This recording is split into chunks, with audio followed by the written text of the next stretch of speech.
Freshman quarterback stepping in for the injured Matt Corral, and then being brought down. Bryson Jackson with the sack and the turnover on down. Welcome to Sikkim 365 Radio. Action look, Sanders keeps it, makes a cut, first down, still running. Spencer Sanders all the way to the house. A crucial touchdown for Oklahoma State to fight back 37 yards. Sikkim 365 Radio is presented by IdealMRI.com. High-quality MRIs for $497 or less. IdealMRI.com. Your health is important, so is your budget. Underneath, Sarubnik. Nothing there. It's on the ground. Texas recovers. Ball game. Horns win it. Osai wraps it up and will deliver it to Austin. One of the great comebacks in Texas football history. Sikkim 365 Radio is also brought to you by Texas Farm Bureau Insurance, protecting Texans since 1952. Reitman to punt. Robinson back deep, and it's a fake. And it's Fago. Diego Fago for the first down. Have you subscribed to our YouTube channel? Search 365 Sports on YouTube. Brought to you by TFNB, your bank for life. Empty backfield and Rising delivers a strike. Covey got into the end zone. Touchdown, Utah. Now here's David Smoak, Paul Catalina, and Craig Smoak. And here we go. Man, it's amazing. August is a week away from being September, which means it's August 24th. Good afternoon. 365 Sports on YouTube, Sikkim 365 Radio, and so much going on. Today we'll check in with Arkansas. We'll check in today with also the possibility we might be checking in with Tennessee. And then also Brett McMurphy from the Action Network HQ, a columnist, covers college football. He'll join us at 4:30. And Jason Scheer from Wildcat Authority. Last night I noticed on his Twitter feed that he was getting responses from those in the Pac-12 schools he contacted for Freedom of Information Act on the allegations of tampering. And he said that the responses he's gotten were forwarded to the Pac-12 and George Kliavkoff. So we'll have Jason on today on what else, anything that's with that at 3:45. Also, here is a picture of the Big 12 commissioner, Brett Yormark, who was on Baylor campus today. You can see Mack Rhodes in the background. The cheerleaders were there. They threw out the red carpet or the green and gold carpet for the commissioner who's been on the tour. Oklahoma State yesterday, still others to get to as well. He was on the Baylor campus. This is how, when he drove up, as if it was almost a presidential motorcade.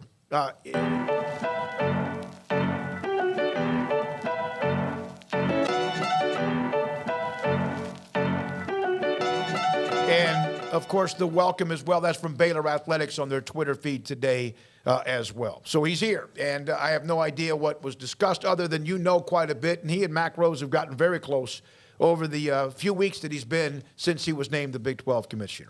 Yeah, I'm interested to see what comes of all that. What comes of the visit, what he learned. And this is, you know, he's been everywhere for a day. So it's not like he's leaving every place and making big broad sweeping changes. This is to get to know you and get to know the campuses. And, you know, there's a ton of places he's never been to before. So he has kind of an understanding of what the job he's taken is. Yeah, I mean, it's cool that he's here. Like you said, we don't know much about what he's talking about or discussing other than just getting to know. So, yeah, cool that he's here, and hope he's having a good time. And I'm sure that just to get to know whatever, some of the traditions and much more. And, of course, every school has, of course, welcomed him as well. Pittsburgh today informed USC transfer Keaton Slovis that he's going to be their starting quarterback. Nick Patty was also a redshirt senior involved in that competition to replace Kenny Pickett, who's done really well in the preseason for the Pittsburgh Steelers. So Keaton Slovis, former USC quarterback.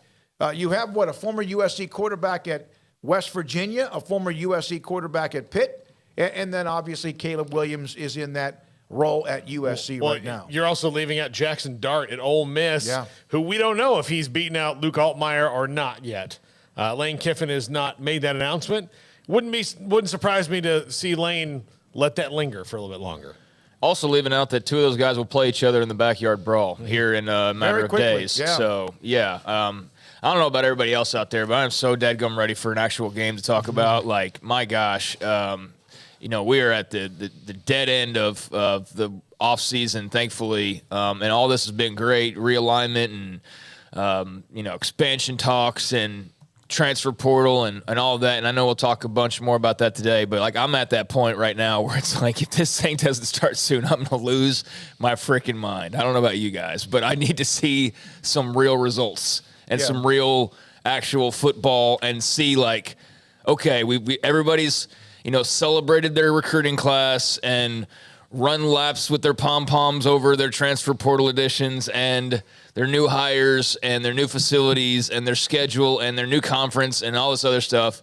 And again, we'll talk more about it over the coming days, but gosh, I just want to see somebody actually be able to talk and have something to back it up. Like a win and, Yeah, no, you're right. Not preseason, but actually after the season.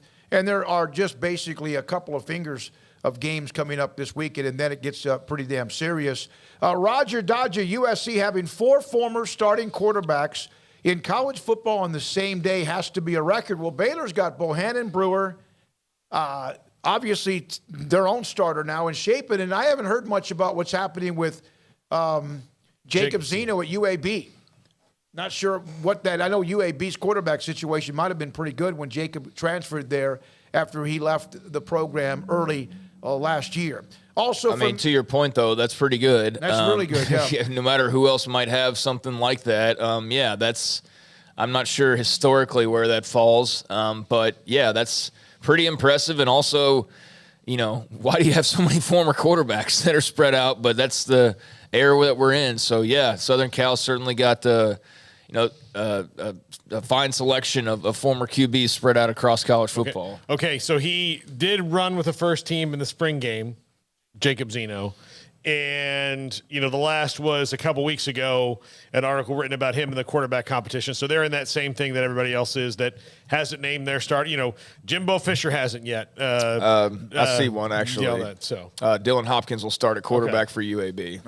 All right. Also, Matt Packard, we were discussing the Jordan brand, and there was questions about who had it, and we had the question from Mac Rhodes. He said the only collegiate football teams that he knows, and Matt's been tied into things like this before, marketing, et cetera, but North Carolina, Michigan, Florida, Oklahoma, UCLA, and Paul Howard.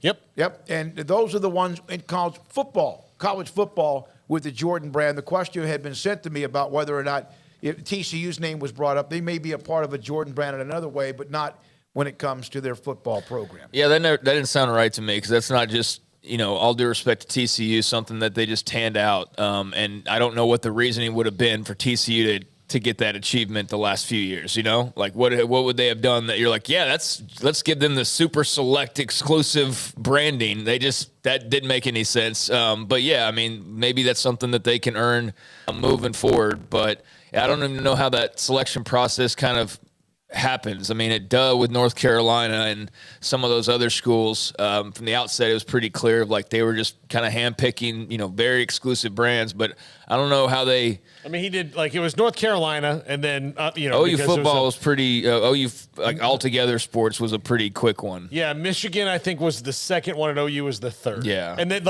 it might have been days where Michigan was, and then. When he got on a plane and flew down to Oklahoma, then it was Oklahoma after that. Yeah.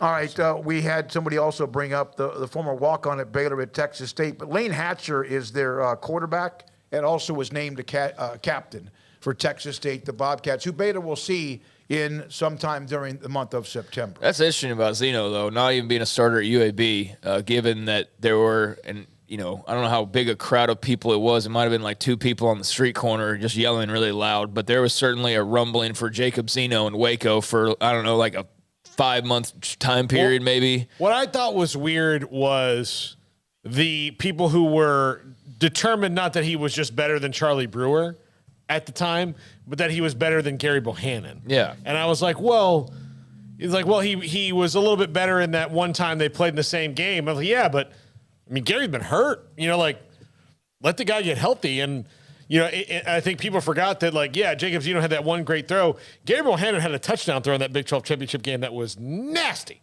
So it was about the same performance to me in that game, but people had just kind of, it's like where they just jump into a camp and be like, no, it's Jacob Zeno. He's a superstar. It was because of 3 or 4 throws in the year before against Oklahoma in the Big 12 championship game in 19, and they were pretty damn amazing. They were really nice, and they almost won the game with a throw to Chris Platt before he was caught from behind. But, it kind of gave everybody a little bit of a glimpse of what it could be like. But, of course, in 2020, I don't know if Peyton Manning would have made much of a difference with what they did as well. And I think a lot of that was also just anti-Charlie Brewer. No, as well. It was no question. It was absolutely. And Zeno's name was the one that was chanted, and you never heard Gary's name. And that was probably, everyone's talking about how that may have felt to Charlie. He didn't like it, I'm sure. Who would? But I'm sure Gary probably, not that Gary's going to get too dramatic about it, but I'm sure he heard that as well. And none of them ended their career at Baylor. Yep. That's crazy. Chase Watts, Zeno was fool's gold in that championship game in 2019.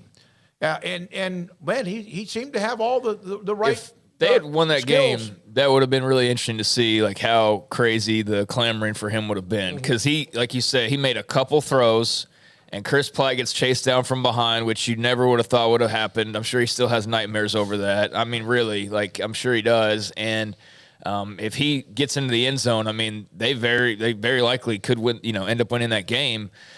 But instead, they lose, and Zeno's, I guess put on a perch because he made it somewhat close, and then there's just obviously this growing negativity surrounding Charlie Brewer and his health and just how long he'd been around at that point. And it was just a kind of a big pile of bad. But hey, it's, I thought it ultimately worked out, I guess, okay for Baylor in the long run, and hopefully it works out for those guys as well as we, see them kind of scattered across the country. M. Higgs, you said Oklahoma, we just mentioned those schools as far as the Jordan brand. I'm not sure if you heard what we said, but thank you for they were one of the first. I remember that very clearly as both a football and basketball school, and that was super unique to be one of those football schools, and still pretty unique and pretty cool, a great recruiting tool. Lee Buttercup telling us as well, hey, don't forget, and we've mentioned this, that Brigham Young's going to face former Baylor quarterbacks Shapen at Baylor in Game 2, Bohannon at USF early, and also Charlie at Liberty University, and, of course, they play Brigham Young as well. Now, we're not going to do this every day, but here is Dane Brugler is a really good draft guru type guy, and it's early, and we'll leave it on this page for just a second. He put this out on ESPN.com. He's going to join us tomorrow at about this time. Here are, and we'll keep it here, all the asterisks next to the names, and there are 1, 2, it's in order, 1, 2, 3, 4, 5. All of them are underclassmen, which obviously they still have the option of coming back or leaving. The number 1 prospect on Dane Brugler's 2023 NFL draft list, preseason rankings, Will Anderson, the outside linebacker, edge rusher from Alabama. Yeah. I mean, look, if I had a Heisman vote last year, he would have been my guy. I think I even sent you, when you asked, when you kind of say, because you have a Heisman vote, one of the things you do to kind of do your research is kind of take the temperature of where we are. I said, I think Will Anderson and Aiden Hutchinson would have been my top 2 last year. And part of that is because I'm maybe on a little bit of a soapbox about defensive players. But I am. I thought those 2 were the most deserving. Yeah.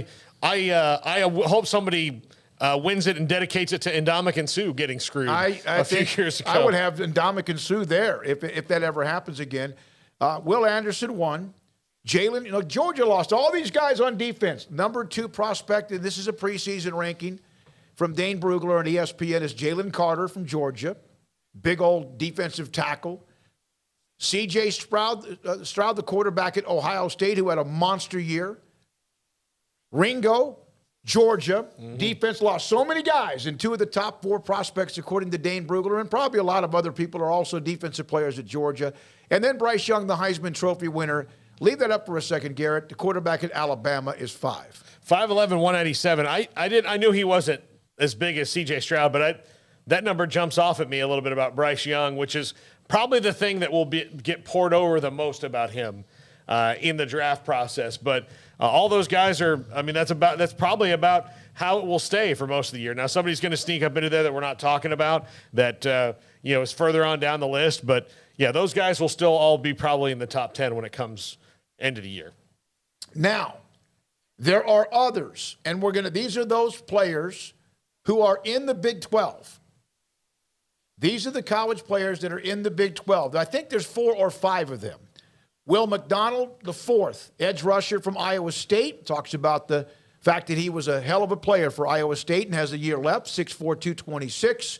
NFL teams want athletes who can get to the quarterback. He had double-digit sacks in each of his last 2 years. So that's number 30. 28 is a local kid. Young man, Quentin Johnston, wide receiver who played high school football at Temple, 30 miles south of Waco. TCU had a big game against Baylor last year. Size, strength. He really has grown into his own because he was always a threat when he was at Temple, but they played against short, tiny corners, and it just seemed like he took advantage of that. And we saw him twice. And maybe one game he had a long touchdown, but Midway High School, for whatever reason, has had Temple's number because they were really good back then. He just didn't do much. Well, actually, we were talking about that game before you guys walked in the door today. And Craig, I remember you saying in that one game where he scored a touchdown early and then they shut him down after that. At that point, his game wasn't really all that developed. He was just kind of tall. No, he's like a jump ball athlete. Yeah. I mean, that's basically what he was. And yeah, he was a superior athlete to most guys, and he could go up and get it and, make some nice plays. But he was one of those, if like you focused in on him, then he kind of just disappeared. He definitely could catch you by surprise or make that one play. But like once Midway realized, okay, let's just focus on this guy, it's like you didn't hear his name again. He's not somebody who's just going to go take over a game by himself, but he can definitely make some incredible plays. And I definitely believe in this Sonny Dykes offense for TCU. He's going to be a massive part of what they do. And like if I played college fantasy ball, like he would certainly be a guy I think would be a super high pick. But yeah, it's good to see he's evolved his game a bit and become a player that a lot of people are talking about now. When I see this graphic cover, I see the name Josh Doxson, and I just think of what an incredible bust he was. Yeah. Not like a top 5 player, but just given how important he was in like Big 12 history, especially for that 2015-ish time period.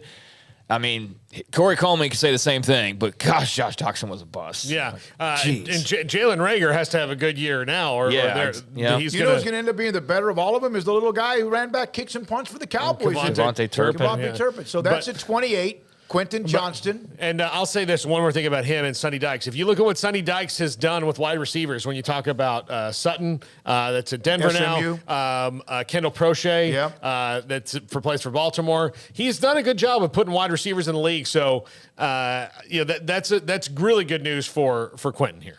Now, James Prochet, right? James Prochet, yeah. 21, Tyree Wilson is getting a lot of attention. Big defensive lineman from Tech. New defensive coordinator, Tim DeRuiter, of course, the hybrid 3-4 scheme. His main goal each snap will be to affect the quarterback. Does he lack refinement? Yes, but his length and raw power, terrific foundational traits. And so 21, these are the players in Dane Brugler's top 50. We're going backwards after the top 5 with players from the Big 12. And there's 2 left. At 13, the human fire hydrant, Siaka Ika, Baylor's defensive nose tackle. And but the explosiveness and fluidity for a player that size, a pleasant surprise. He isn't quite on the Vita level as a prospect, but he is in the same mold with his rare blend of traits. Yeah, I think he has a really good shot at sneaking into the top 10. If he has the kind of year that Baylor kind of feels like he can, then he could sneak into the top 10 because he's got like Vita Vea, maybe not Vince Wilfork because Vince is probably even a little bigger than that because he was just wide as a house. But he's got that kind of defensive tackle that can disrupt and you can move around on the line. Got to be in the right scheme, though. Yeah, to be in the right defensive alignment. And, of course, last year, early on, there was a flash or two, and then he started to just get nasty. Say even he's not top 10. Say he falls out of the top 10 in Baltimore, so then 3 picks of that. Ravens will take it. That's a Baltimore guy, so right there. Siaki Ika at 13. And Bijan Robinson at number 12. Future SEC Hall of Famer. If he never even plays it down in that conference. Yeah. Over the last 4 drafts, no running back has been selected among the top 23 picks, but Robinson has a great chance to break that streak in April. Special back. He is very, very special. Last year got derailed eventually because UT started to struggle, and then he got beat up and did not finish. He has tremendous speed. What I love about him is that when he seems to get hit, it almost like launches him forward and faster, either sideways or forward. I think you could line up Bijan Robinson anywhere and him be effective. He's a great receiver out of the backfield, or he seems to be. He's had a lot of success with him getting him on the edge as well. Yeah, he's a great player, and I'm not surprised to see him as a borderline top 10 guy, regardless of where running backs kind of, stick in the draft nowadays. I'm curious, like, what's the story going to be about him, by the end of next season? Assume we all believe that he'll be going to the NFL draft after his junior year. He just seems like a guy that's sort of made for that. Even before he touched down in Austin, he just kind of had that mold of being that type of a player. But, yeah, I'm really curious to see, like, if that's the case, how he closes out this third and potentially final year. Because if you look back, like, what's kind of the legend of Bijan Robinson in Austin right now? I mean, everybody loves him. He's a great player. But, like, what are you going to look back on and say, like, remember Bijan Robinson? Like, it coincides with, like, the Sark era. So, I mean, what are the notable... The thing that will happen with Bijan Robinson is that fans will look back because every team has one and go, we had that guy. Exactly and this right. Was that. Yep. What a waste. He did rush for 1,127 yards and 11 touchdowns last year and caught 26 passes for 4 touchdowns. So he put up You're big numbers. right. He put up numbers, but, like, do you sit and you look back on last year and you're like, you remember that Bijan play where you might have a couple of those, but I'm talking about for a guy who's like a once-in-a-generation type of running back, what difference has he made for Texas? Well, I'm not talking about him as a person or anything like that. No, I agree. He's a great kid. We know that. We interviewed him. We had him on the show at Big 12 Media Days. We like him. Wish him the best. There have been other Texas running backs. One of them, and I'm not trying to compare him because it's hard not to compare when you mention whether it's Priest Holmes or Ricky Williams or obviously Earl Campbell or others that have been, Cedric Benson. There are some that just really did not flourish until maybe later in their career. Earl really kind of, they tried to figure out what they were going to do with him. They finally put him in the right spot, and he took it off his junior year and senior year at Texas. No, I think it's I'm coming from more Paul's direction. It's like they had him, and they barely got bowl eligibility every year that he was there. Like, that's what I'm talking about. Yeah, they have one tree in the crop that's giving you fruit, right? And then, like, that's all they can do. Yeah, I'd be furious if I was a Texas fan because here you've got Bijan Robinson, who's the truth at running back, who of all the NIL athletes that have kind of random things, I don't think there's anybody who's earned it more than Bijan Robinson potentially because of all the stuff he's done, and then the team around him has. He's a flower in a garbage dump right now. Well, that's what I'm saying. That's why I started off with. I'll be interested to see how he closes out this year because so far they've been borderline a bowl team for his 2 seasons. He's probably only playing this next one. I think we'd all, if we had to put down money, we're saying he's going to the NFL after this year. So I mean, it's like, what's his ultimate legacy at Texas? It'll be one of a great player. It'll be one of a top 10 draft pick. But, like, what mark was left team-wise? I think it's to Paul's point. Yeah. If nothing changes this year, you're going to go, damn, we had him for 3 years and we won like an average of 6 games. How is that even possible? It doesn't make sense. That's why this year will be interesting. Who other college backs that were great? And again, putting great on him is not yet there, but he had a nice year last year otherwise, other than the fact that, again, they missed a bowl game. Some other guys that were like dogs at running backs, good. And again, his number's 1127. You're talking about guys 1,500, 1,600, whatever yards. And they just had a team that just wasn't very good. From Chris Nelson, maybe let BR finish his career before judging his legacy. Well, no, that's a good point. But here's the point. If he had two 1,500-yard years back-to-back, but then flamed out his junior and senior year, you have to talk about him. And there's discussions with him. He's a fantastic kid, fantastic running back. But the point is what has Texas done with him on their roster? It's not anti-Bijan Robinson. Okay, I'll use this. You can have the same argument the Cowboys are having internally about Tony Romo for years. Jerry Jones and Stephen Jones said it, on not the Hard Knocks, but the All Access, the Amazon show, where they're sitting around going, we really messed up as an organization. It was really this only self-aware moment that the Cowboys have had. Like, we really messed up. We had this quarterback in Tony Romo and didn't win with Tony Romo. They're on the path to do the same thing with Dak Prescott again. And so it's not anything about Bijan. We're not criticizing Bijan. It's the area around him that is being criticized. It reminds me a lot of LSU with Odell Beckham and Jarvis Landry as your top two receivers, and you can't do anything with them. Like, you can't even get on the ball. Yeah. I'll repeat what I said for the third time now. Bijan's had a great career, but I'm interested to see what he does this year, to see, if he ends up leaving like most expect, if it's similar to what's happened the last 2 years. And if so, then yeah, it's a giant waste of time. That's why I'm interested to see what happens this year to the person who is, let's wait and judge. Yeah, that's exactly what I said, is let's wait and see what happens this year. But it will be interesting after this year's over with to see what that looks like. Because as of 2 years in, it's great player-wise, but team-wise, it hasn't, been big results, and that's just of interest. So Chris on Barry Sanders may have been the best Big 12 running back ever, and to think he was behind Thurman Thomas at Oklahoma State is amazing. From Texas Buckeye, 1953, get your big boy pants on and deal with it. And then also Lee Buttercup, Bijan will leave UT in a Lambo. Good for him. That's great. What if Texas goes 10-2 and he rushes for 1,500 yards? It's all what ifs until it's done. Chris, you're trying to create something that's not even there. We're discussing what Texas has been his first 2 years and what they will be when he finally does leave. And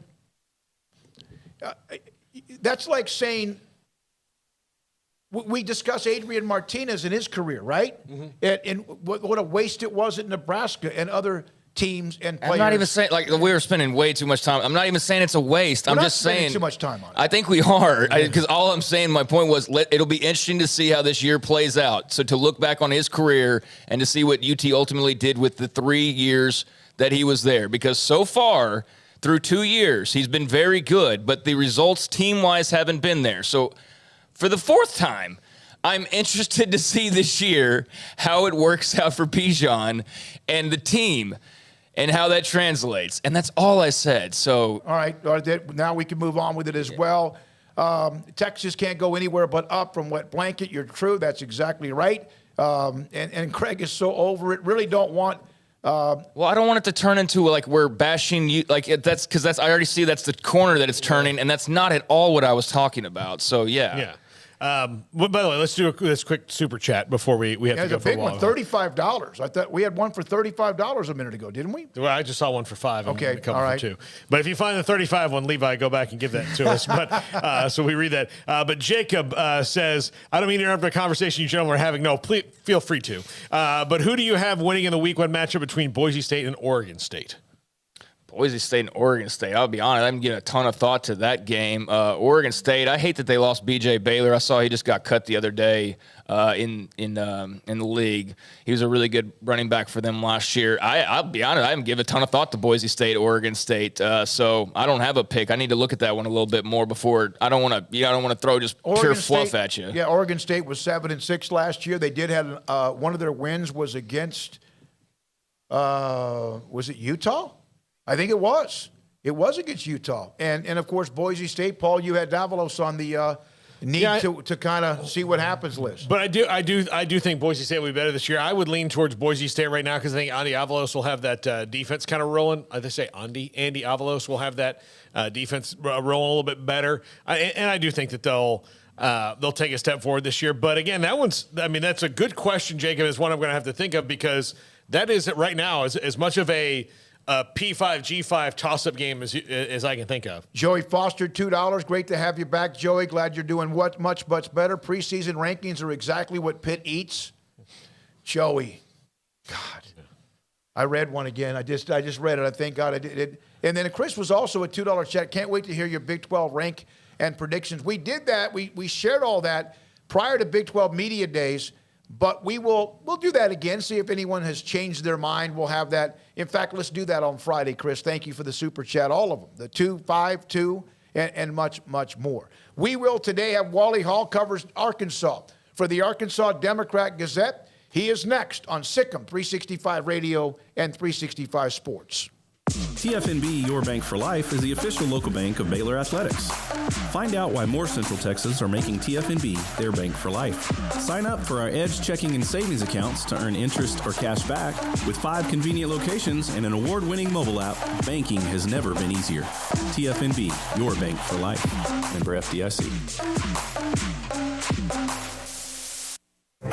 Boots add protection. Good boots help you climb better and move forward faster. And when your son or daughter steps into the boots of a U.S. Army officer, they also learn how to lead. In these boots, they'll gain more confidence with expert training in one of more than 150 occupational specialties.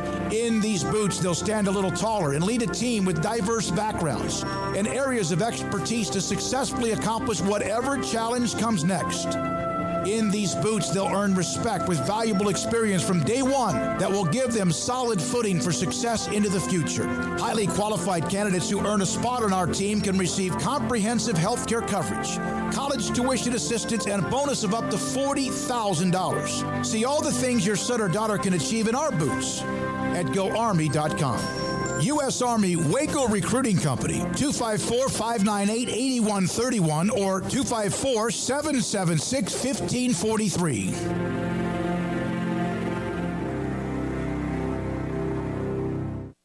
At Ideal MRI, we feel blessed to be part of the Waco community. We're a small family business here in Central Texas. At times like this, the cost of healthcare has never been more important. And unfortunately, significant illnesses and injuries still occur. And that's why Ideal MRI is open and here to serve you through this difficult time. So if you need an MRI, ask your doctor about Ideal MRI. You can schedule online in minutes at idealmri.com or call 833-IDEAL-MRI.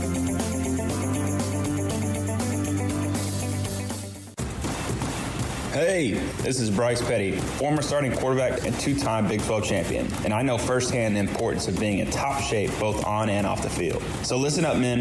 If you're feeling beat down day in and day out and looking for that high-performance edge that separates the men from the boys, then look no further than the Petty Clinic Low T in Waco. Petty Clinic is a comprehensive men's health care clinic with an atmosphere catering to men. Board-certified Dr. Kent Petty has a special interest in offering the highest quality medical care to men of all ages. Some of the services offered include screening and treatment for low testosterone or thyroid, infertility, high blood pressure, diabetes, high cholesterol, sleep apnea, while offering comprehensive wellness exams and complete men's health lab panels. High performance men, remember, it's not just a Petty thing. This is Bryce Petty, encouraging you to reach out and Google search Petty Clinic Low T or go to pettycliniclowt.com and get your complimentary lab screening today.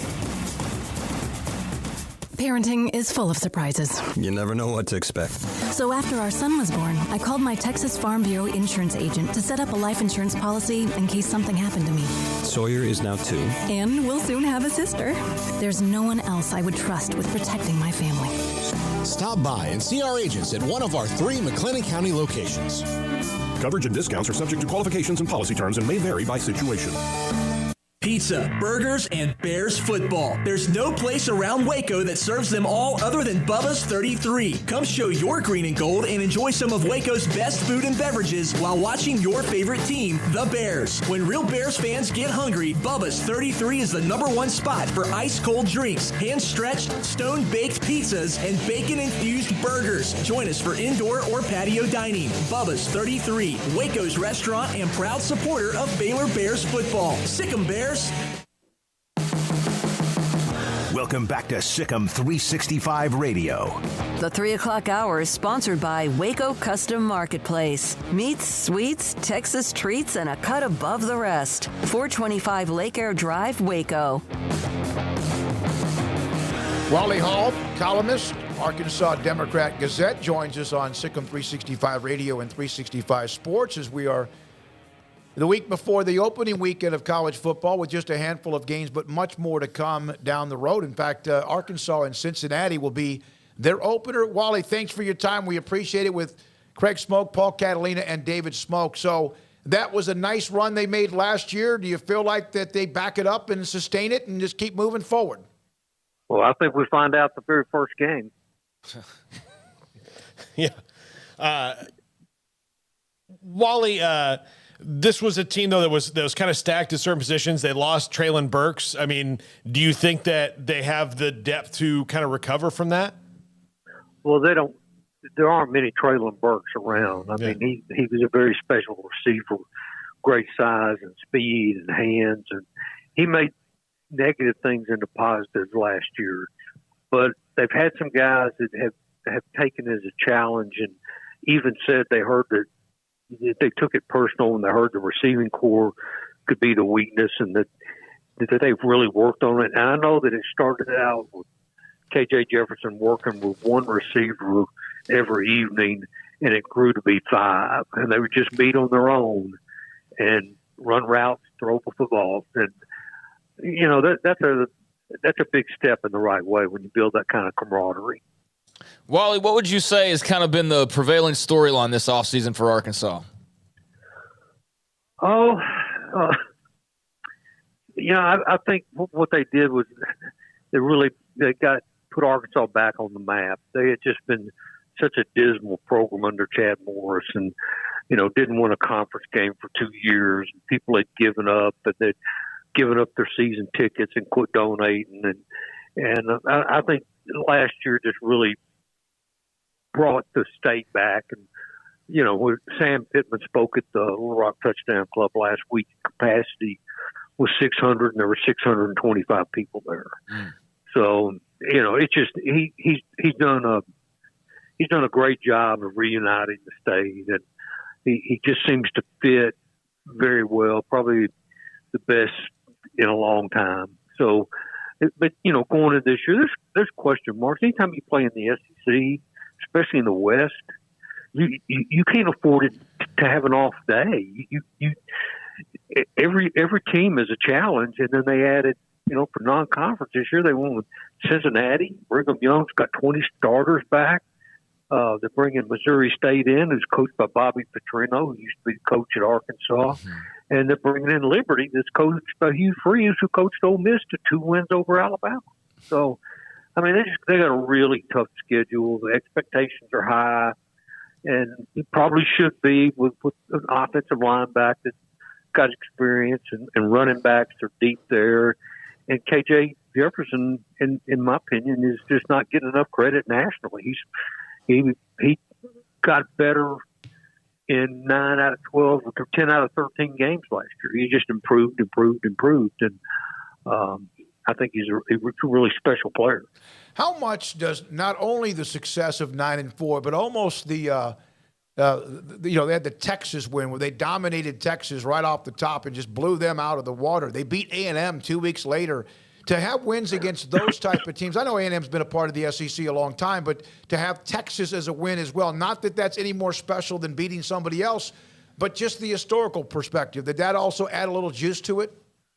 Yeah, oh, yeah, absolutely. They got fined $250,000 for storming the field after beating Texas by the SEC. But, I mean, there were there were at least 30,000 people down on the field celebrating, and a lot of them were kids who knew nothing about the Old Southwest Conference when there was a rivalry. But everybody got into it, and then to turn around and beat A&M for the first time in 6 years or 5 years, whatever it was, that was just huge for the program. I thought the win over A&M gave them the confidence that they needed to go forward. We're talking to Wally Hall, Arkansas Democrat Gazette, Sikkim 365 Radio and 365 Sports. Where has Sam Pittman hit well that everybody before him had missed? He grew up 70 miles from the Arkansas border. And he said, when I was a kid, I was an OU fan. As I got older, I went to their camps, and I became a big Arkansas fan. He just seems to understand and get the mentality of Arkansas and how important it is that, Arkansas's got a lot of stuff to brag about, but in the down days of Arkansas, it was the Razorbacks people bragged on. And he gets that. And he talks to people sincerely and honestly. He was a career offensive line coach who got a chance and has made the most of it. And he just seems to really appreciate it. Now, he got a huge contract in the offseason. He went from making like $2.75 million to making $6 million. So, but that's what the market bears today. I'm sure you guys saw where Nick Saban got more than $11 million a year. I mean, good grief! I think it's $225,000 a week he makes. I just want to be him for 1 month. Yeah, that'd be great, right? I would take that. You know what month I'd pick? June. Yeah. He has less to do. Yeah, absolutely. So, yeah. That's a great idea. I didn't even think about that. Wally, the transfer portal has been a gift and a curse for, I think, every program out there at this point. Everybody's suffered losses and had big additions, and Arkansas is no different. But a couple of the big additions, I know Drew Sanders is certainly getting a lot of preseason pub, the linebacker. Obviously, Jade Hazelwood coming over from Oklahoma, the wide receiver. What's kind of been some of the returns on these newcomers via the portal and how much of an impact they're expected or contribution they're expected to make this upcoming season? I think a lot. And we've heard a lot about the linebacking, and there may not be any drop-off. It might even be improved there. What hurt Arkansas was they lost 2 starting defensive backs to LSU. Mm-hmm. They were both from the area back down in Louisiana, and so those were hard losses because they were starters. And so I would say that about broke even in the portal this year. I don't think they came out ahead like Ole Miss did. I think it was a break even for them.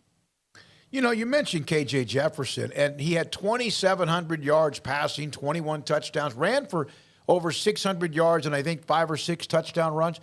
Is his running ability sometimes underrated? Yeah, he's deceptive. He's got deceptive speed because he's so big. I mean, he looks like a tight end. Yeah.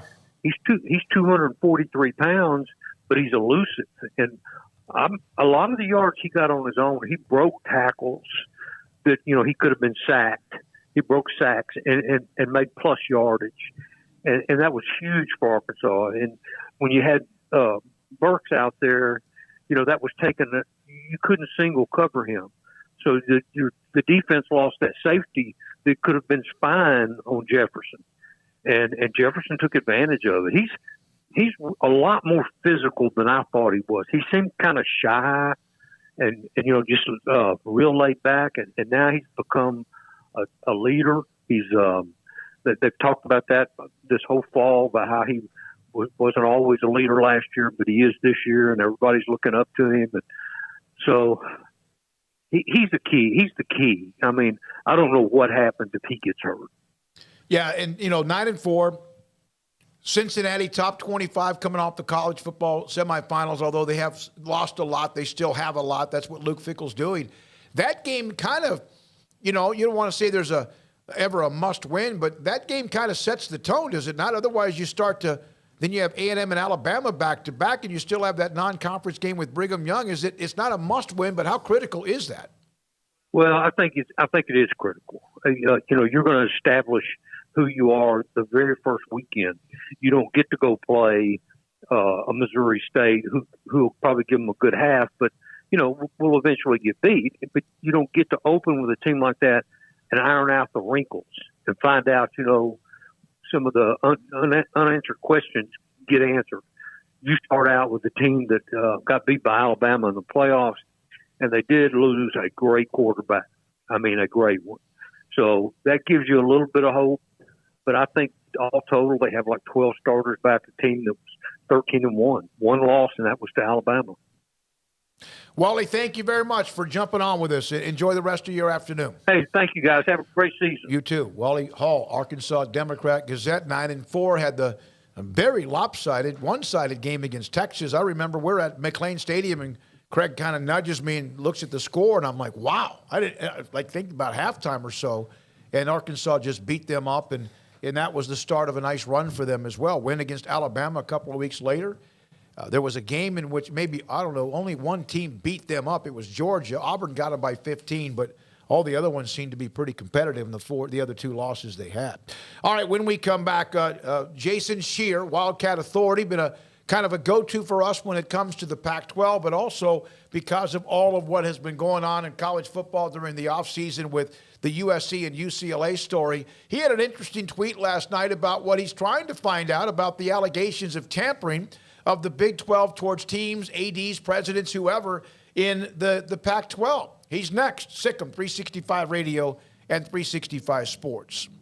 Waco Custom Marketplace at 425 Lake Air Drive in Waco. Waco Custom Marketplace, with every single week they've got specials for what they have at their store, including the always good to know that their butcher shop can do whatever you want when it comes to pork, poultry, beef, and also seafood. Today, they're special, and through the week and through Saturday, select ribeye steaks at $10.50 a pound. Choice brisket, $3.60 a pound. Now think about with tailgating about to begin, college football for most everybody starting not this weekend but next. Briskets at $3.60 a pound. Whole chickens $1.70 a pound. Bacon ends and pieces.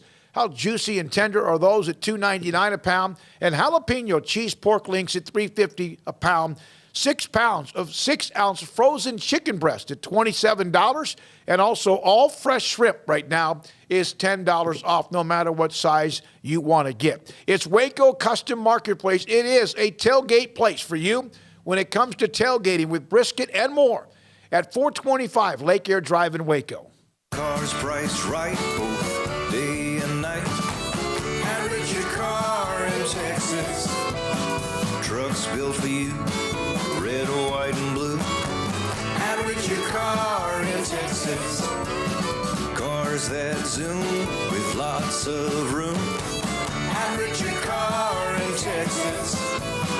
Count on us, a dealer to trust. Average your car in Waco, Texas. One size fits all. That may be all right for an adjustable belt or cheap sunglasses, but when it comes to your financial needs, no one wants a one-size-fits-all strategy. Ben Erlinson, your Edward Jones financial advisor, knows that his most important goals are yours. That's why he takes the time to understand your needs, knowing you. That's how Edward Jones makes sense of investing. Ben Erlinson, 100 North 6th Street in Waco, 254-759-8533. Edward Jones, member SIPC. Did you know the average American pays over $500 a month for their car payment? What would you do if you didn't have to make that payment for 90 days? Where else could you use $1,500? Keep your car payments at Genco. Buy new or refinance your current vehicle and have no payments for 90 days. Take advantage of our low rates and no payments for 90 days. Only at Genco. Subject to credit approval, membership eligibility, and loan policies insured by NCUA. My money, my future, my credit union. Genco. It's summertime. There's picnics, reunions, cookouts, and so much to do. And Waco Custom Marketplace on Lake Air Drive in Waco is your home for the butcher shop that can help you with beef, pork, poultry, and seafood. They are spectacular at being able to deliver you whatever cut of steak you want. Bone-in ribeye, however thick you want it, that's great. They'll do it. Sirloin, T-bone, porterhouse, bacon-wrapped filet. And, of course, as I mentioned, they have pork, poultry, and seafood. Their Norwegian salmon is spectacular. Also, all of the sauces and seasonings you'll ever need, all the ingredients you'll ever need to make sure you have that perfect, flawless taste. So it's delicious whenever you take something off the grill. And a full-fledged bakery as well, with fresh baked bread and kolaches every single day. Up and down the aisle of Waco Custom Marketplace, you also have what you need, from knickknacks to snacks to more, at 425 Lake Air Drive in Waco, Waco Custom Marketplace.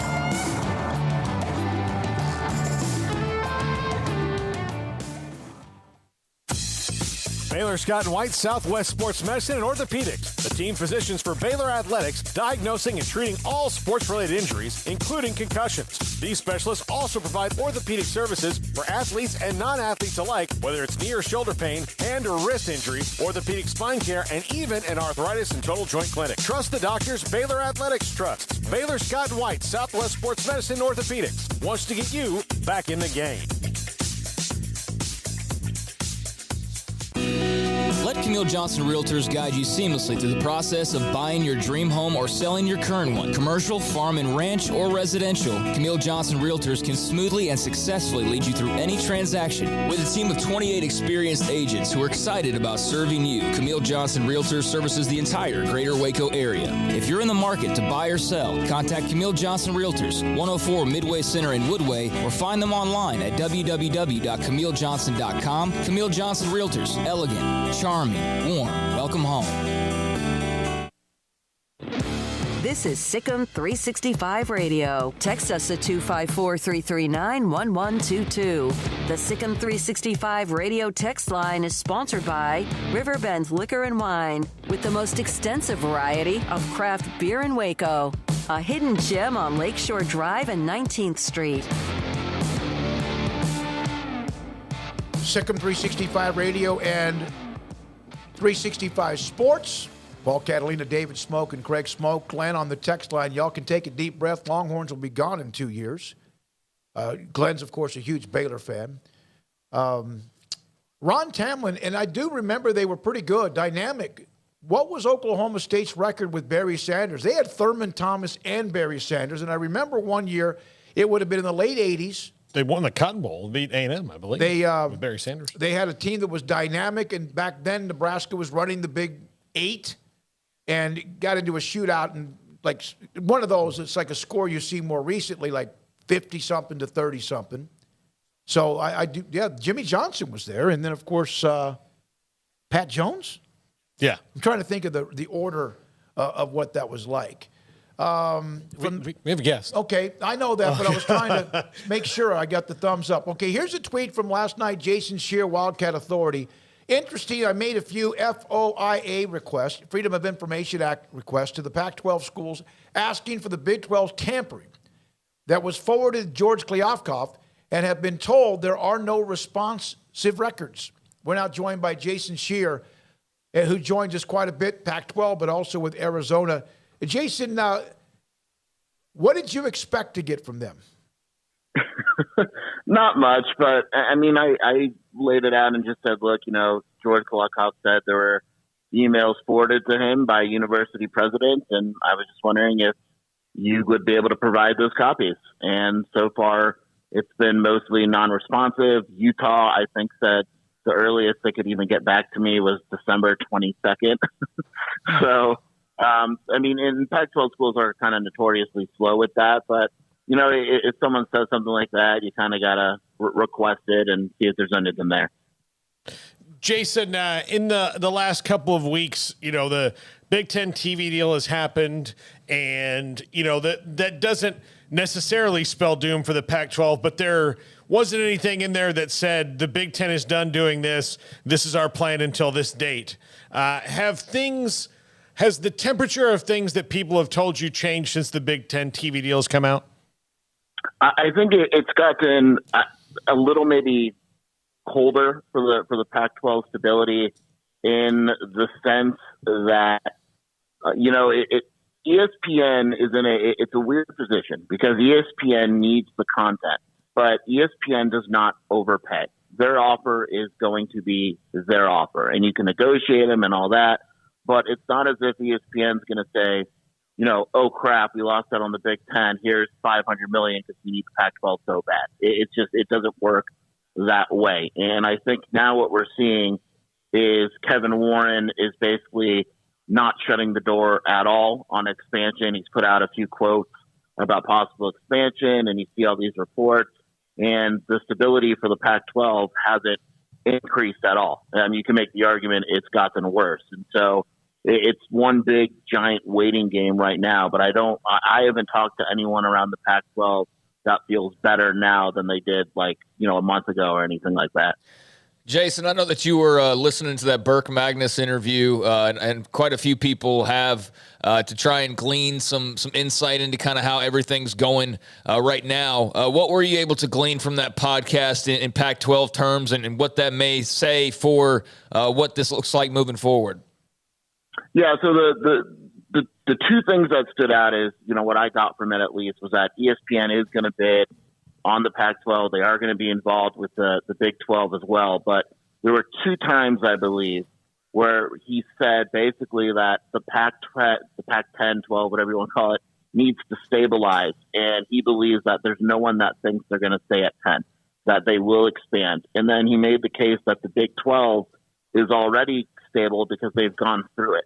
And they've already added the schools. They've got schools coming in. And so they've kind of gotten the realignment process over with. And I found that intriguing that ESPN is basically admitting right now that the Pac-10 isn't stable, and maybe they'll get there, but they're in kind of different positions, which people that are pro Big 12 have kind of been saying all along. And so it's kind of nice to hear ESPN say it as well. But it's just a matter of what they're going to bid on. And, he said, I don't know if I believe it, but he said that they don't play a hand in realignment, that, these conferences kind of realign and then go to them. But, that goes back also, if that truly is the case, with the expansion of the Pac-12, what schools can they add to make it financially worth it? And to me, San Diego State is probably the closest one out there. But beyond that, I don't know if there's a clear school to make it financially worth it. And at the end of the day, this is what this whole thing's been about for the Pac-12. So you hear about the Pac-12 they have a year or two before their TV deal is done, when they negotiate that, trying to do that now, and then the Big Ten has to wait an extra year. But it was the Big 12, but it was a Big 12 because they were a year ahead of realignment. That because of what Texas and Oklahoma did, that gave them a jump start. It might be what is their, not savior, but what is their stabilizing factor?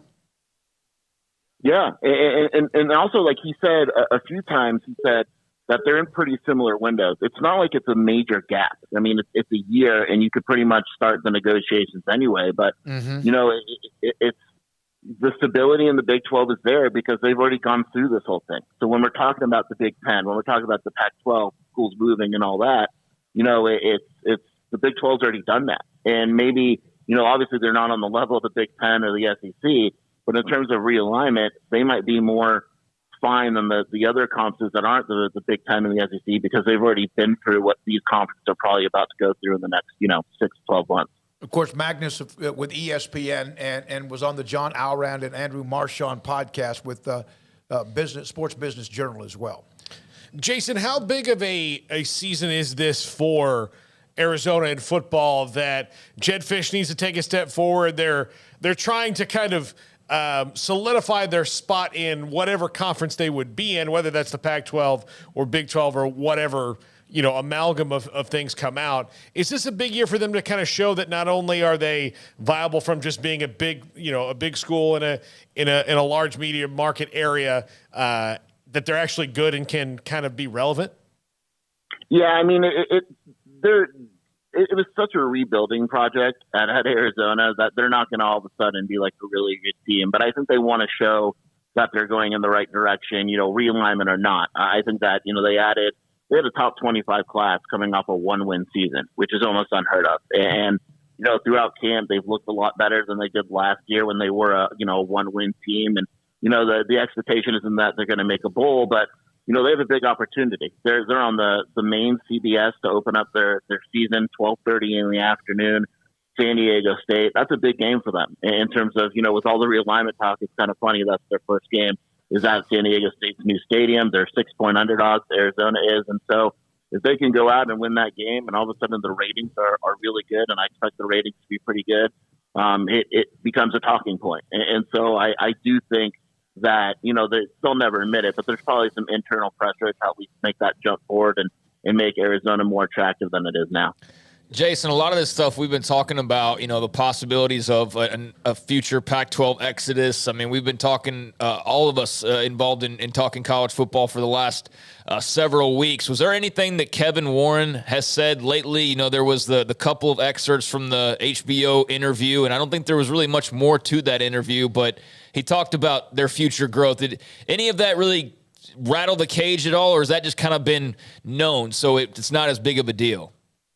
Yeah, I didn't think it was a big deal. I mean, like the number 20 was kind of given to him by the host. It could be 20. It could be more. Kevin Warren's been very consistent in saying that he wants to be a disruptor. He basically wants to change college football. And he's not a guy that's just saying that for the heck of it. And so I don't think there's anything new and earth-shattering that he said, but he's been very consistent in his message about his view for the conference expansion and just kind of changing things. He mentioned, paying players and all that. That's because he basically wants his legacy to be a guy that has changed college football, dramatically. And that's kind of where it's headed. And he plays a large part in that. Yeah. What did you say? How was that question you phrased with Kevin Warren to somebody yesterday? The domination of the world. Oh, yeah, world. I mean, what's his, once he's done with world domination, what's the end? I mean, that's the thing. I think that no one, and I'm surprised Bryant Gumbel didn't ask him, like, what do you see it being? He just asked him an open-ended question, can you see 20? And he said, yeah. He could have said, could you see 100? He might have said yes. We don't know. I mean, it was just such an open-ended question that it was kind of surprising. Yeah, I mean, there was so much excitement over that, but, the number was given to him, basically. And you're right. Bryant Gumbel had said, what about 50? He could have said yeah to that, too. And so I think that comment was kind of overblown, but in the same token, it's like they're clearly thinking about further expansion. It's just a matter of when and what it's going to look like. Jason, thank you very much, as always. We appreciate you. Love following what you're putting out there, and good luck getting all that information from Kliavkoff.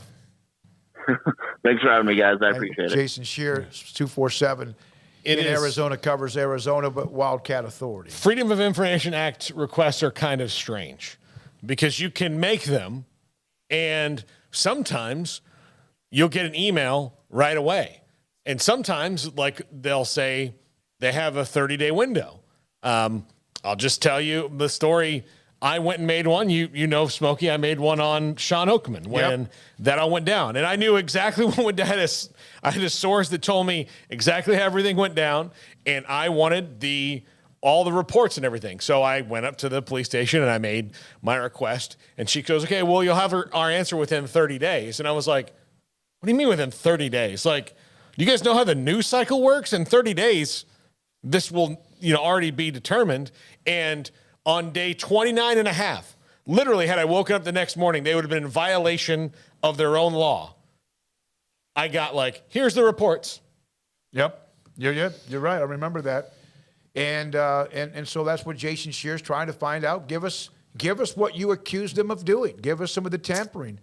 If there are text messages, emails, or anything else. Yeah, there's some really shady stuff to that Sean Oakman story out of Austin that, one day maybe I'll run back around to. But, there's some things that just don't add up with that Sean Oakman stuff. But, Jason, he's trying to discover some news. I don't know if that's just all for naught, quite frankly, because there's other ways to communicate. But, yeah, he's trying to see if there's any dropped clues or any clues to pick up out there in regards to communication happening. And yet, I just said there's a lot of ways to communicate that necessarily are covered by that. But I'm sure for Arizona and, the rest of the Pac-12 right now, it's a bit nerve-wracking to just kind of not have any sort of idea of what 2 years from now looks like. I mean, they're here. It should be, oh, cool, we're in TV negotiations. And instead of that being an exciting thing, it's like, oh, gosh, how bad is this going to be?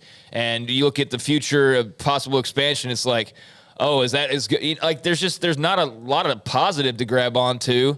And you're hoping that the football season itself is going to bring that, and maybe Lincoln Riley and USC will bring that. But then again, it's kind of bittersweet even if they do, because they're doing it basically on their way out.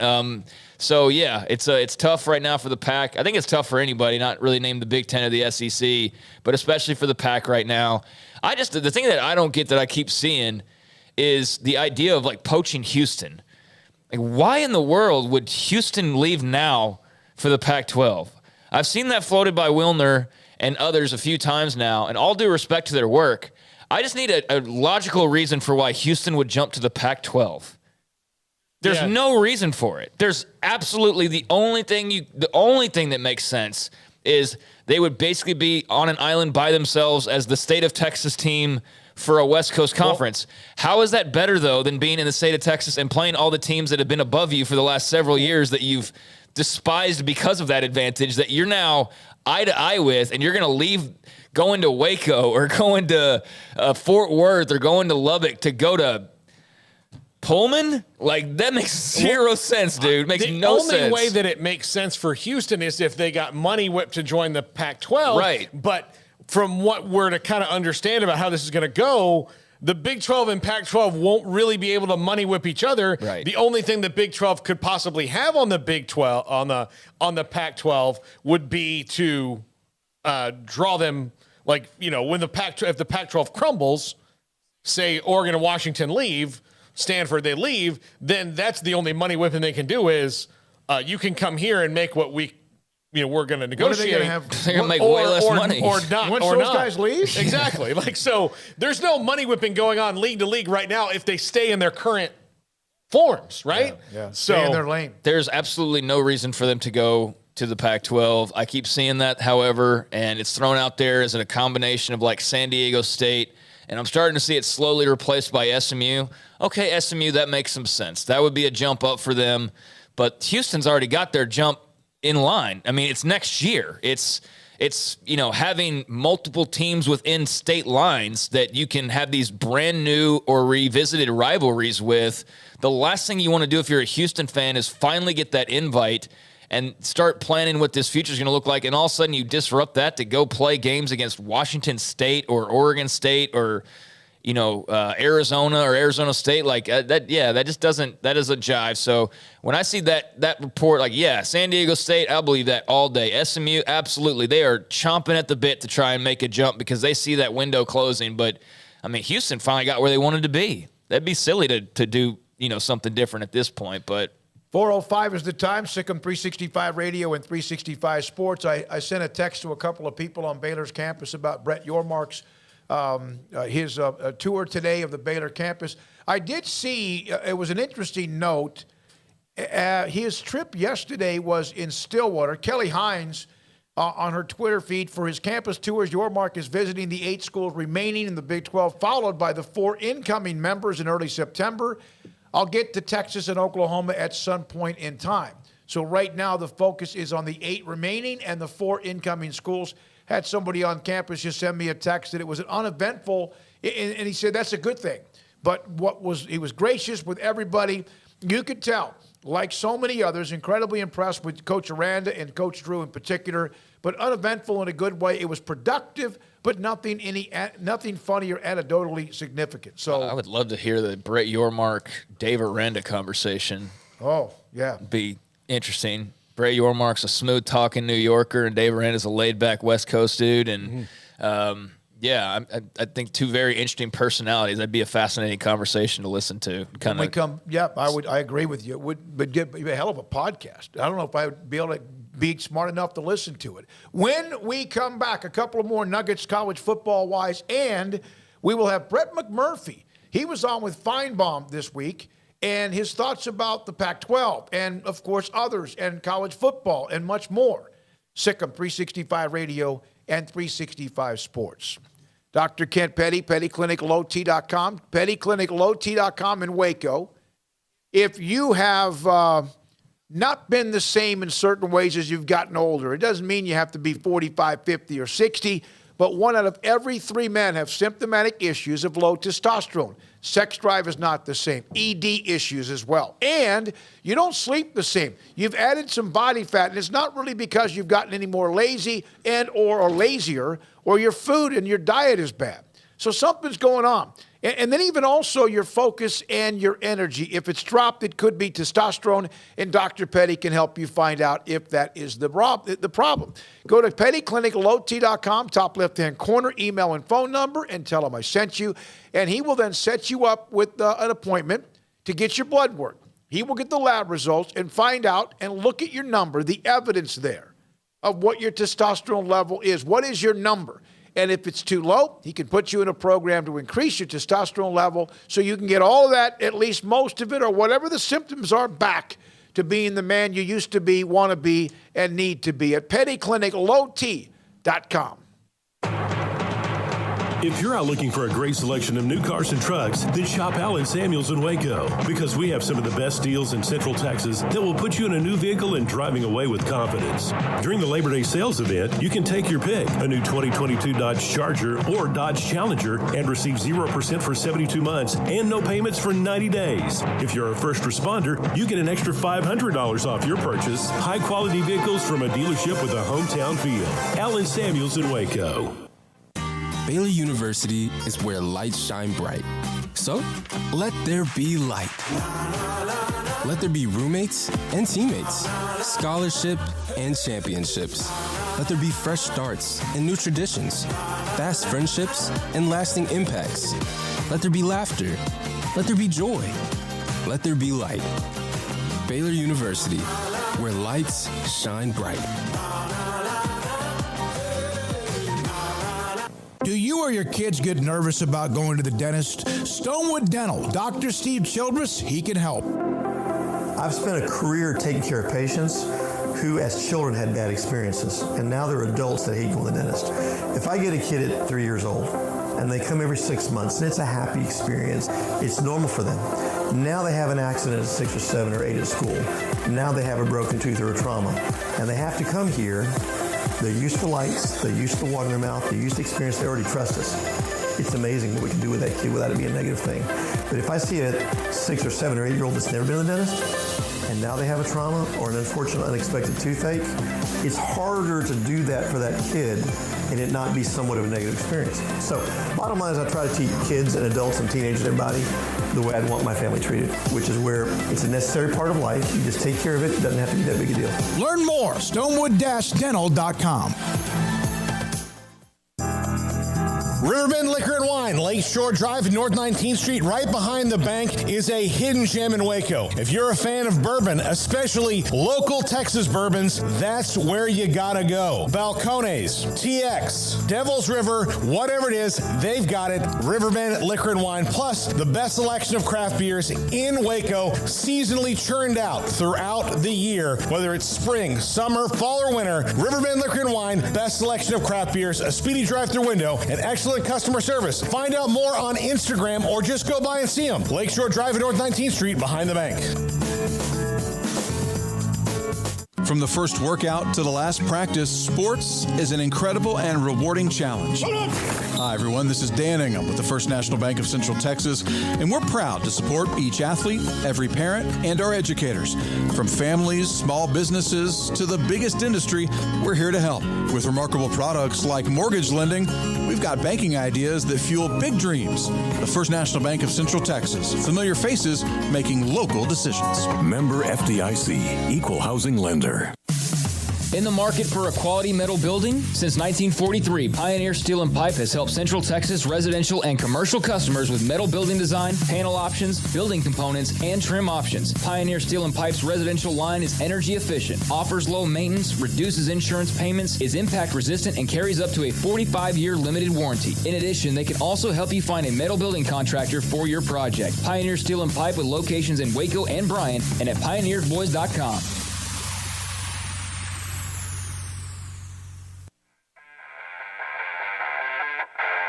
Welcome back to Sikkim 365 Radio.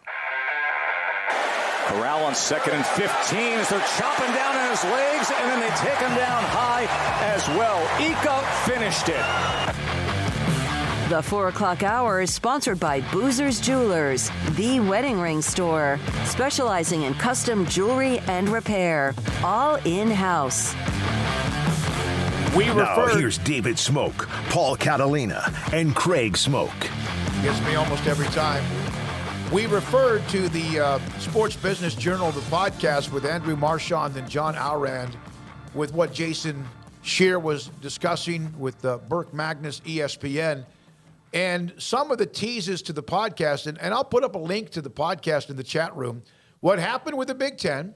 What should we expect with Pac-12 and Big 12 rights? How will ESPN schedule against the Big Ten? What's the future of the SEC, ACC, and Longhorn Network? So that's part of the podcast with Arand and Marchand. They do brilliant work, and they've been they did money. They've been money the last several weeks, and before that, when it comes to all of what's happened with college football as well. So which one is this, Garrett? This is Brett McMurphy's anniversary. Okay, here is Brett McMurphy, who's going to join us in about 15 minutes or so.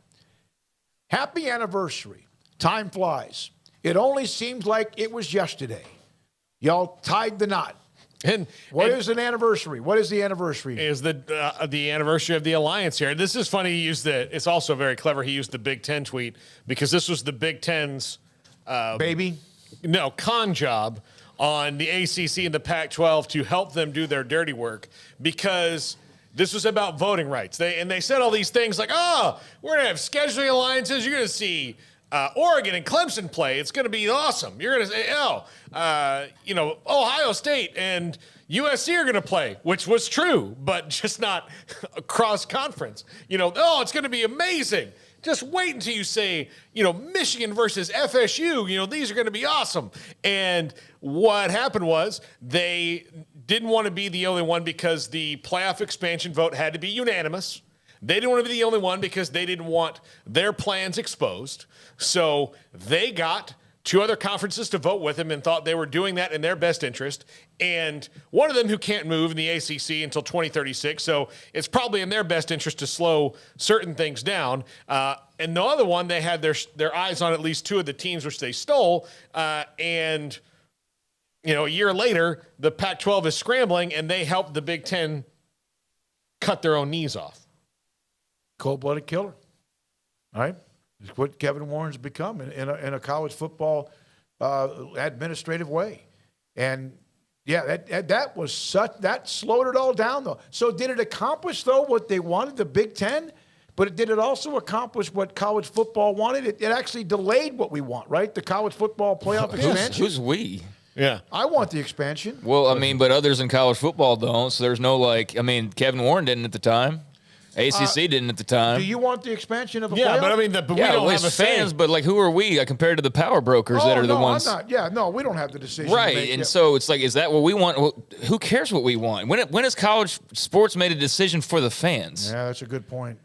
God, that you don't want to give me an example of that, but less geography that makes sense, bigger road trips. I guess if you're an Oklahoma fan or a Texas fan, you now get to go to Ole Miss every few years, and Athens, Georgia, and in that way it's worked out for you, but that's really a stretch to say that was college football working in favor of the fans.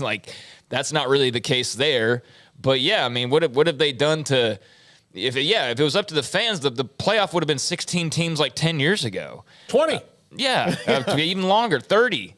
Hell, I remember playoff conversations in the 90s. They don't do anything for the fans. What are we talking about here? But with the Kevin Warren deal, it accomplished what it was supposed to because it put playoff expansion off the table.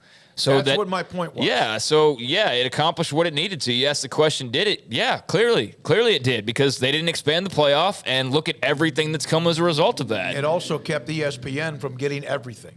Yes. Yep, yeah. In a way. Houston, by the way, from Juan, $20 super chat on what we were discussing, Houston and the Pac-12. Houston is not going to the Pac-Go.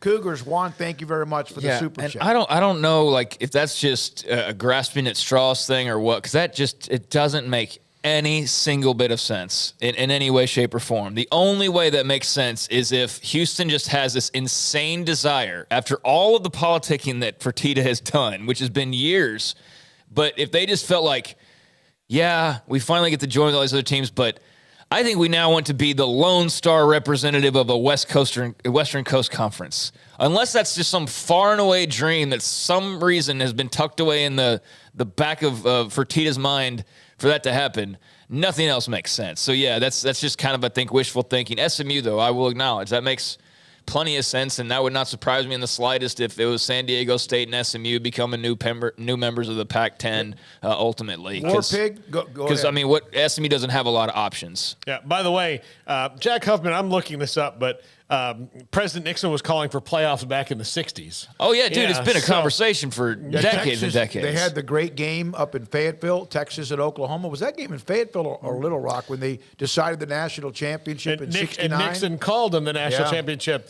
So, I mean, he wasn't too much for a playoff because he himself decided who it was. War Pig, it accomplished not allowing ESPN to have the rights to the playoffs, so it's a good thing. ESPN has ruined college football enough already as it is. Thank you, War Pig, for your chat. Let's not forget, Nixon was not so much for rules and things that got in his way. So, Yeah, but I mean, I think you do give credit to Kevin Warren, so it's not some ESPN monopoly. And I think that's going to ultimately be a good thing for college football. It may not appear that way for some right now because they're looking at the reverse and they're seeing, the Big Ten gobbling up what feels like territory and further moving away from, the rest of their brethren and doing so hand in hand basically, or, elbow to elbow with the SEC and kind of moving off to their own little planet that nobody else has directions to. And that's kind of daunting for fans of Big 12 and Pac-12 and ACC schools to a lesser extent,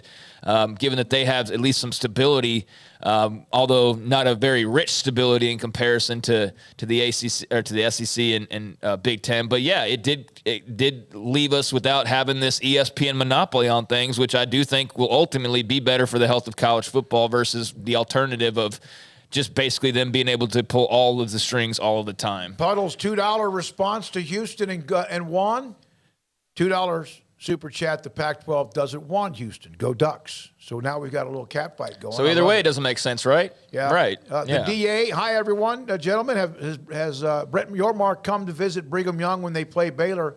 That would be cool. He might be. I don't know the schedule for him, but he was in Waco, in fact, today. And we showed you a couple of pictures of his arrival, like he was in Stillwater yesterday and among others. Timothy Vermeer Nixon was filling out his fantasy team late at night at Watergate Hotel. Oh, God. We're gonna get into that now. And no, but you're right, Paul, about the rules and much more. So, Brett McMurphy, that was the tweet a year ago today. And that was that put the brakes on everything because college football's expansion committee, playoff, had basically all but released that they were expanding. Yeah. I mean, it was so, I just think about a year ago and the move that they pulled. Y'all got to remember, this also, too, is under the cloud of COVID still. Yeah. Like, this is all I don't think we all realize if we really rewind our brains to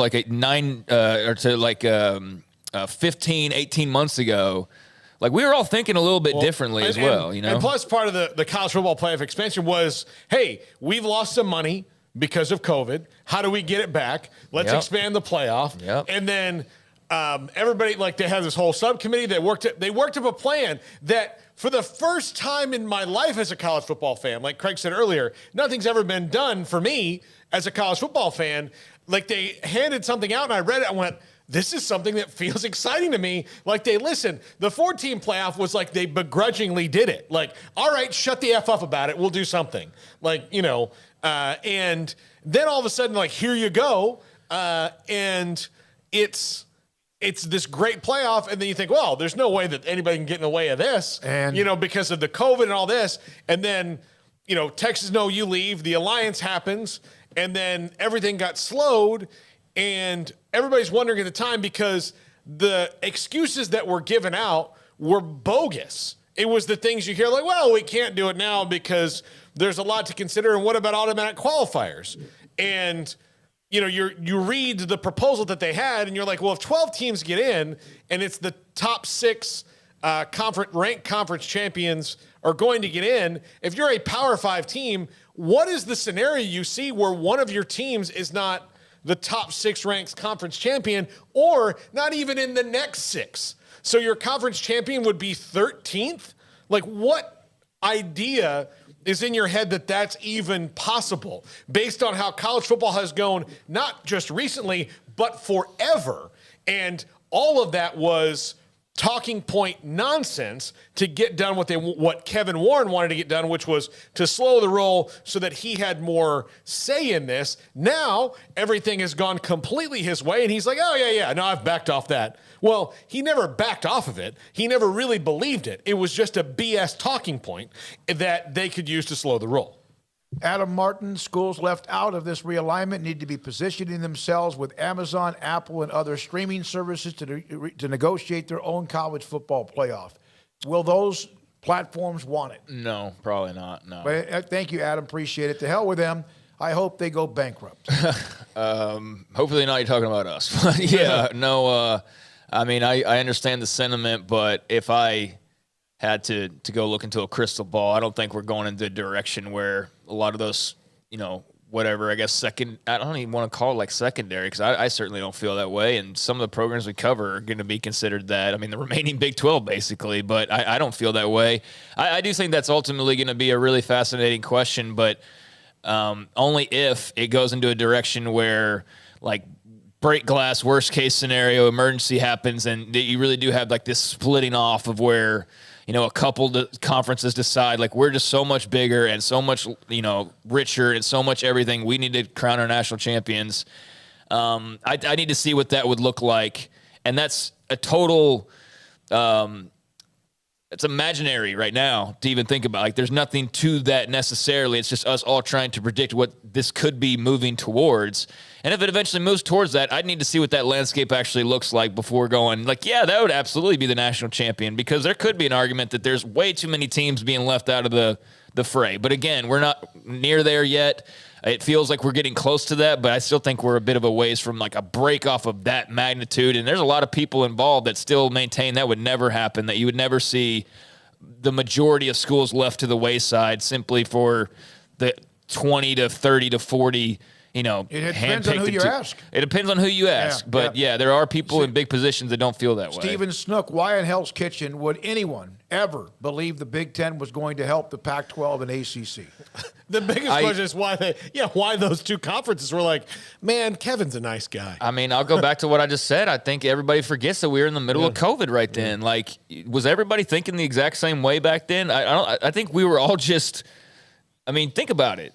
That seems like it was a totally different lifetime. My reaction to that, you're right, but my reaction to that alliance was I was pissed because I wanted the playoff. Not that, again, they care what I think, but I was mad. I wasn't thinking about COVID, making up money. I was thinking about, as a lifelong college football fan, that, my God, something's happening that I never thought would happen, and they ended it, at least for them. No, what I'm saying is that everybody was operating with COVID brain back then, and so when they made that announcement, nobody was thinking, here's Kevin Warren playing 4D chess, and this is a move that down the line is going to turn into this move. Nobody was thinking that. We were all just thinking, wow, they're overly precautious. What a bunch of lames canceling, and that whole thing. And Kevin Warren's an idiot, and the Pac-12's a bunch of losers, and yet they're sitting there looking at the Big 12 going, we're in an alliance now. You guys are totally screwed. You're going to be left out. And that's where the Pac-12, Big 12 resentment comes in, was the Pac, at least to the way Big 12 fans felt, was, we have our partners. You're on an island by yourself, and you just got your two best teams poached. You are absolutely screwed. That was, kind of the thought. So last summer at least. But yeah, when that whole alliance thing happened, it was – nobody knew what was going on. Everybody's brains were scrambled, and we're just like, oh, my gosh, like, this is going to be a huge deal. And it was just Kevin Warren playing super chess. Yeah. Chris, by the way, super chat again at $5. ESPN pays SEC billions, yet fires employees to save money. Can anyone explain what the F are they doing with people cutting the cord? ESPN needs a plan. Oh, that's another. Okay, they've got a plan. They got Disney's got money. When they cut to save money, that's about saving money and benefits and all that stuff. And it's silly. And they try to consolidate, and then they come back. And what it really is about is when somebody's there for a long time, they feel like they can save money by getting rid of people who are there a long time and bringing in people who are new. to do the same job for less money. Yeah. That's what it's about. So you might have a writer that makes 80, 90, 100, 150,000 or whatever it is a year, and you can bring in somebody else that you're going to pay him 40. Yeah. So, like, I'll just use the example of Kenny Mayne. The reason Kenny Mayne didn't get renewed is he'd been there for almost 30 years, and he was at a point where, you know, he's in the good seven figures of what you're paying a guy to be a SportsCenter anchor and all the stuff that Kenny Mayne did. And they're like, well, no, we can get somebody who's, you know, who can do that job for less. They can't do it like Kenny did. They feel like their brand is bigger than those who make it. Yeah. So, Justin, by the way, I could see the Big Ten helping out the ACC and Pac-12 at the time, talking about a year ago, as all three conferences had just gotten new commissioners. They're all kind of in a close amount of time. Yeah, but I just pulled this back up, and what is Biscuits and Gravy talking about? I need to see that. But the Big Ten, ACC, and Pac-12 on Tuesday formally announced an alliance that's been the topic of much conversation over the last 2 weeks. Remember, we're coming out of the COVID fog. Everybody's trying to figure out how they're going to recoup money and what the future looks like and all this stuff. The alliance asserts its purpose is to focus on NCAA governance, student-athlete welfare, and ensuring the collegiate model continues. It also includes a scheduling component for football and women's and men's basketball designed to create. Remember when we were thinking about all this? Like, they're going to have this, they're going to block out the schedules. The Big 12 is not going to be able to find any opponents. And like, all of that was BS. All of that was BS. But just the timing and the fact that there was new commissioners, I'm sure probably played into that somewhat. But yeah, I mean, it looked like it was a helping hand, but really it was just a strategy more so than anything. And you do have to give Kevin Warren credit for that, certainly. All right, when we come back, Brett McMurphy, Action Network HQ. Yeah, his thoughts about a year ago today with the Alliance and also everything else, college football, Sikkim 365 Radio and 365 Sports. Riverbend Liquor and Wine, Lakeshore Drive at North 19th Street in Waco, a hidden gem, but they're not so hidden anymore. Look, they're on Instagram. They're also on DoorDash. So, like, look, if you're sitting at home and wondering about, like, well, I can't really make it out there right now. I've already kind of changed clothes and I'm set in, but I'd like to look at their quality. Look, boom. DoorDash, and you can get whatever you want delivered right to your door via DoorDash from Riverbend Liquor and Wine. Great selection of craft beers, the best in Waco, and always turning that roster. And great selection of locally sourced whiskeys like TX, Devil's River, Balcones, Garrison Brothers, all delicious, all fantastic, all there at Riverbend Liquor and Wine. Great promotions, great staff, a great drive-through window. Again, check out that Instagram account, Riverbend Liquor and Wine, Lakeshore Drive, North 19th Street, behind the bank, and order them on DoorDash. Holy cow, has it been a hot summer. You could fry an egg in the bed of a pickup truck. Jay here from Pickup Outfitters here to give you a little heat relief and some protection for your poor truck bed. August is bed cover month at Pickup Outfitters, and we're making it easy for you to cover up that hot bed on your truck with discounts of up to $200 plus matching rebates of up to $200 and double your warranty on many of those covers. That's up to $400 in discounts and rebates plus double your warranty on bed covers at Pickup Outfitters. And you get our famous lifetime installation guarantee and free warranty assistance, which makes for a worry-free purchase. When's the last time you could say that about your bed, a truck bed? Get your poor bed some heat relief with a brand new bed cover, including name brands like Backflip, Undercover, X-Tang, Retrax, Roll-N' Lock, and Truxedo. Up to $400 in discounts and rebates with double your warranty. It's only at Pickup Outfitters, 220 Lake Air Drive in Waco. There are 26 letters in the alphabet, over 600,000 words in the dictionary, and just 3 of them said together can change everything. Let's order pizza. Those 3 words lead to dough made from scratch and 3 fresh signature cheeses that blanket golden crust in a heavenly melt on Marco's Pizza that'll blow your mind. So visit Marcos.com to order and stop by Marco's Pizza in Belmead, China Spring, Woodway, and in Robinson. Marco's. Pizza lovers get it.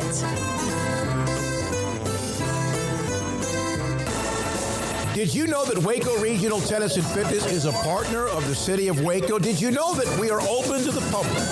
Waco Regional Tennis and Fitness offers day passes to the public for only $10 a day, and we offer money-saving memberships. Waco Regional Tennis and Fitness offers over 40 group exercise classes each week, including bar, yoga, boot camp, indoor cycling, and more. There are free weights, weight machines, TRX, rowing machines, stationary bikes, new treadmills, elliptical machines, and much more on the spacious weight room floor. Personal training available where you can be encouraged to grow. Sauna, whirlpool, tanning bed, and kids club. 17 tennis courts, 8 pickleball courts, youth and adult tennis and pickleball lessons. Waco's premier experience where you can help your mind, body, and soul. Visit our website at wacotennis.com. Call us at 254-753-7675 or visit us next to Hawaiian Falls on Lakeshore Drive in Waco.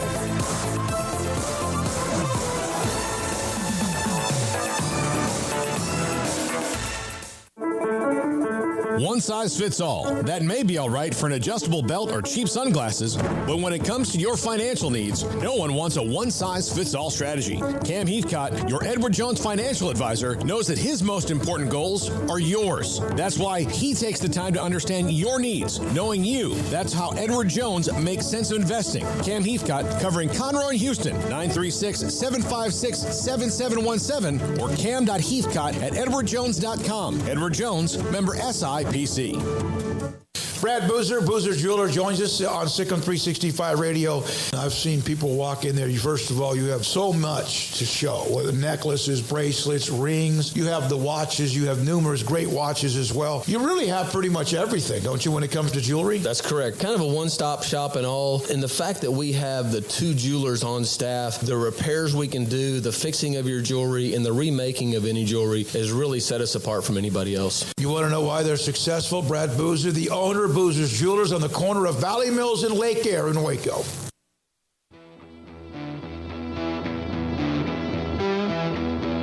Welcome back to Sikkim 365 Radio. Are you a Sikkim 365 super fan? Then try out our premium subscriptions at Sikkim365.com. College football columnist Brett McMurphy, Action Network HQ. On Twitter at Brett_McMurphy. Joins us, Sikkim 365 Radio, 365 Sports with... Yeah, there's a clock, which, nice segue there. The Pac-12 could be on the clock as far as how much longer they're going to be around. But when the Big Ten grabs some schools, and then I think the Big 12 comes in and grabs some schools. And, I'm joking about that, but making fun of the Pac-12, but I think that's very likely. I hate that part of conference realignment, but you know what? The ACC raided the Big East, and the Big East football crumbled too. So it's just kind of how things work in college football these days. Brett, given everything that's kind of gone on in the last couple of weeks, you hear a lot of things about, some people think the Pac-12 will try to expand. Some people think that it might just stay where it is. But given the fact that the Big Ten has given no indication that or every indication that they would love to expand again, and there are teams that certainly make a lot of sense for them to do that with, what is a way forward that doesn't include the Pac-12 collapsing to you? The only way forward is if the Big Ten does not expand anymore. That's the only way forward, because if the Big Ten takes 3 or 4 teams from the Pac-12, then you're left with, 6 or 7 teams. So even if the Pac-12 right now would expand, who are you going to add? You can tell me, you can list whatever Mountain West schools you want, nothing against SMU. You can add SMU. It doesn't matter. If you can add those teams, and if the Big Ten still comes calling, Oregon, Washington, Stanford, and Cal are gone. And so then what happens? Well, you know this by now. Everyone does. Arizona schools leave. The Utah and Colorado, they all come to the Big 12. So I think the only way the Pac-12 survives is if the Big Ten does a complete 180, which everything I've been told in the past 2 months, Kevin Warren did an interview with HBO Sports that aired last night. He was asked specifically, do you foresee your conference going to 20 schools? He didn't say maybe. He didn't say we'll see. He said yes. Now, will that happen next week, next month, next year? I don't know. But I think it makes the most sense that if you're adding USC and UCLA in 2024, you bring in your other new members the same year because that sets up time-wise for the Pac-12 to get out under the current grant of rights and not have to worry about signing a new grant of rights that would extend beyond 2024. Brett, you had the report about Oregon and some preliminary discussions with the Big Ten to kind of just, see how much sense everything makes. Is that, I feel like, going on probably at multiple places? Is this unique to Oregon in any way? And how much are some of the big power brokers, I guess in this case with Oregon, most people point to Phil Knight, how much are they starting to kind of see the future and the lack of clarity and making moves or wanting to make moves as much as, let's say, school presidents do? Well, the thing is, it's funny, I guess that's kind of how Twitter is nowadays. You report something and then everyone comes out and says, no, that's not accurate. So I'm used to that. But here's the deal. Yeah, schools call the Big Ten, schools call the SEC all the time. But that doesn't mean that they're having discussions. It's one-sided. This is both sides. Oregon had representatives in Chicago meeting with representatives of the Big Ten. And basically, these are lawyer types. They're going over all the fine details. They're trying to figure out, money-wise, they are, and I'm sorry, this is a play on words, making sure all their ducks are in a row. And this is the first step of the process to have Oregon go to the Big Ten. The same thing happened with OU and Texas with the SEC. The same thing happened with USC and to some extent with UCLA in the Big Ten. The only difference is that those meetings never got out publicly or were reported because those things kind of came out of nowhere, especially USC, UCLA, and happened at spur of the moment. So that's why I reported it. It is significant. And again, Oregon's not the only school they're going to take, but they're at the top of the list. Well, Notre Dame's at the top of everybody's list, and then Oregon's next. They want to get that figured out, and then they'll move down the totem pole to Washington, Stanford, and Cal. If, in fact, and it appears is based on what you're saying and what was discussed, is that they're going to add somebody from the Pac-12, whoever it might be, do you feel like any of those teams, if they don't go to the Big Ten, not Stanford because they don't want to be a part of the Big 12, will Oregon or Washington ever look around and realize that maybe that is their only option? That the Big 12 is? Yes.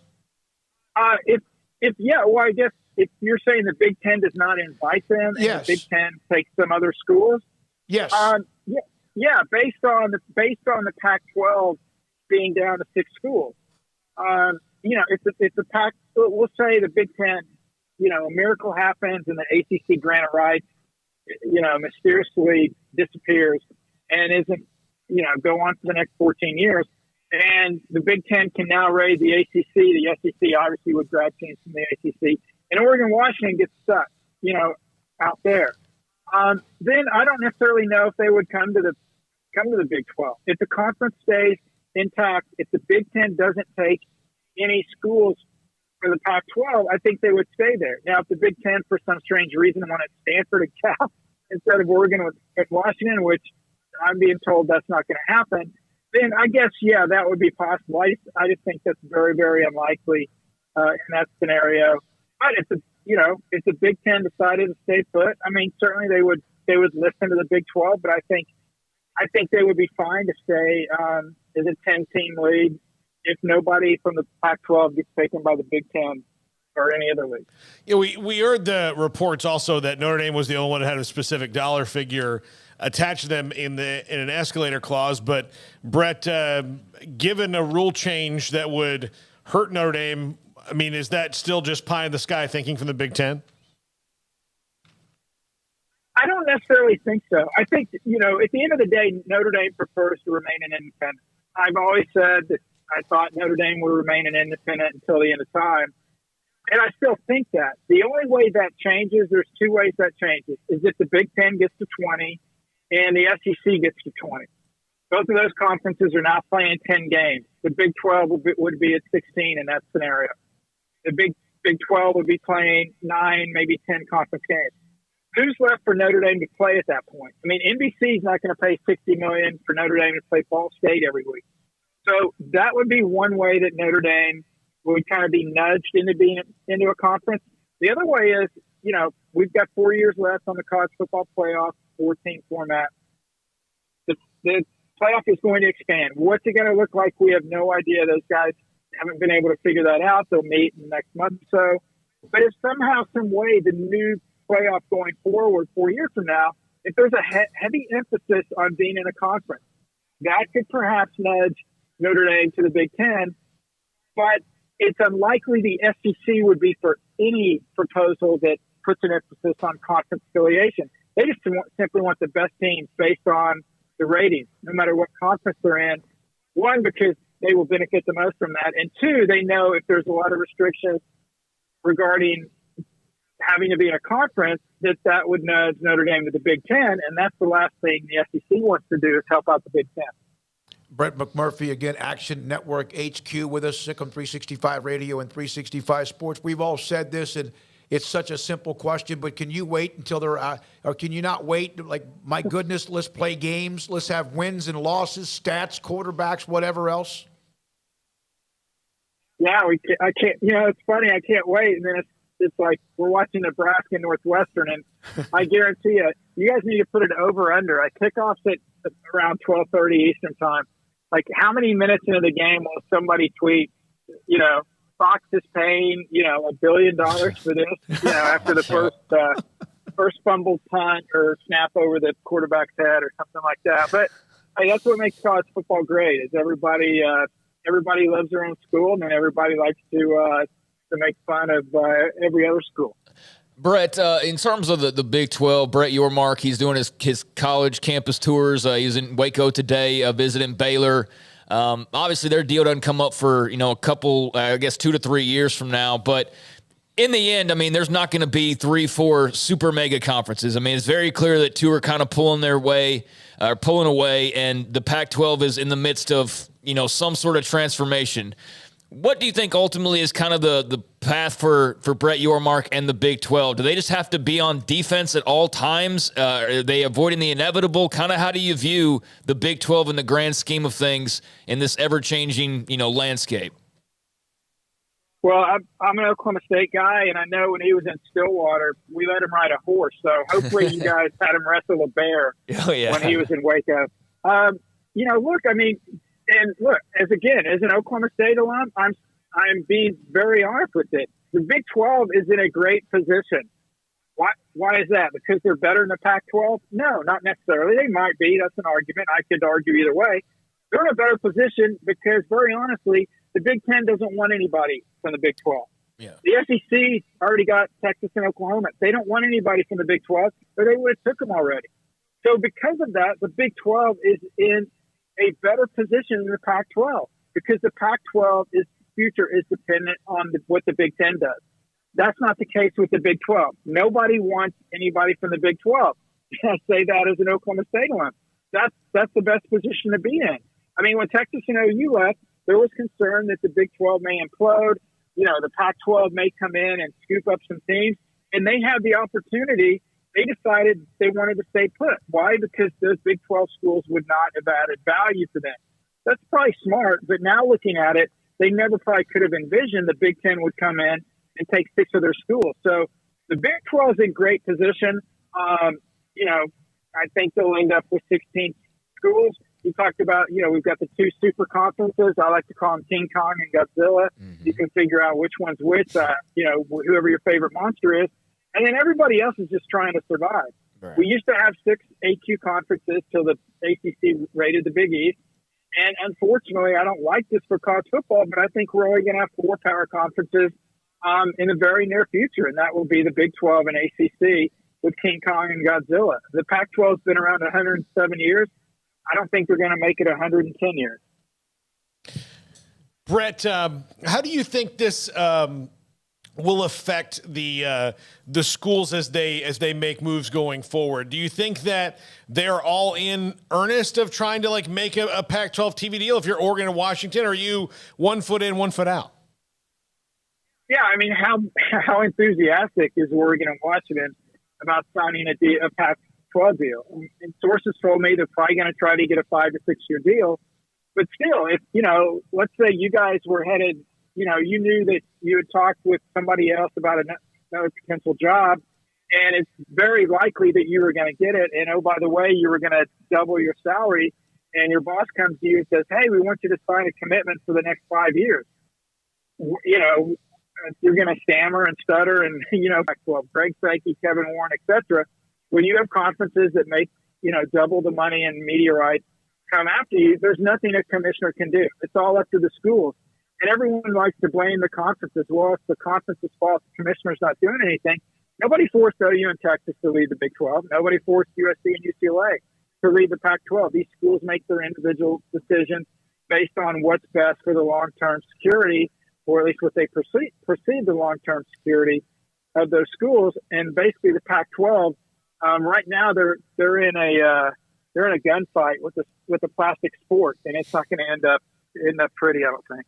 Brett, thank you for your time. Craig, you got another follow-up with him? I mean, I could talk about this kind of stuff all day, but Sure. no, I think we can let Brett. I mean, like, my one question is Brett, how much, or have you heard anything on the SEC end of things? I mean, I know they get a big chunk of pie, but I know that they also are a very prideful bunch, and I can't imagine they're happy about seeing the Big Ten get this great deal and then another one that'll be coming down the pipeline before they get to renegotiate. Or are they fat and happy with the ESPN gig?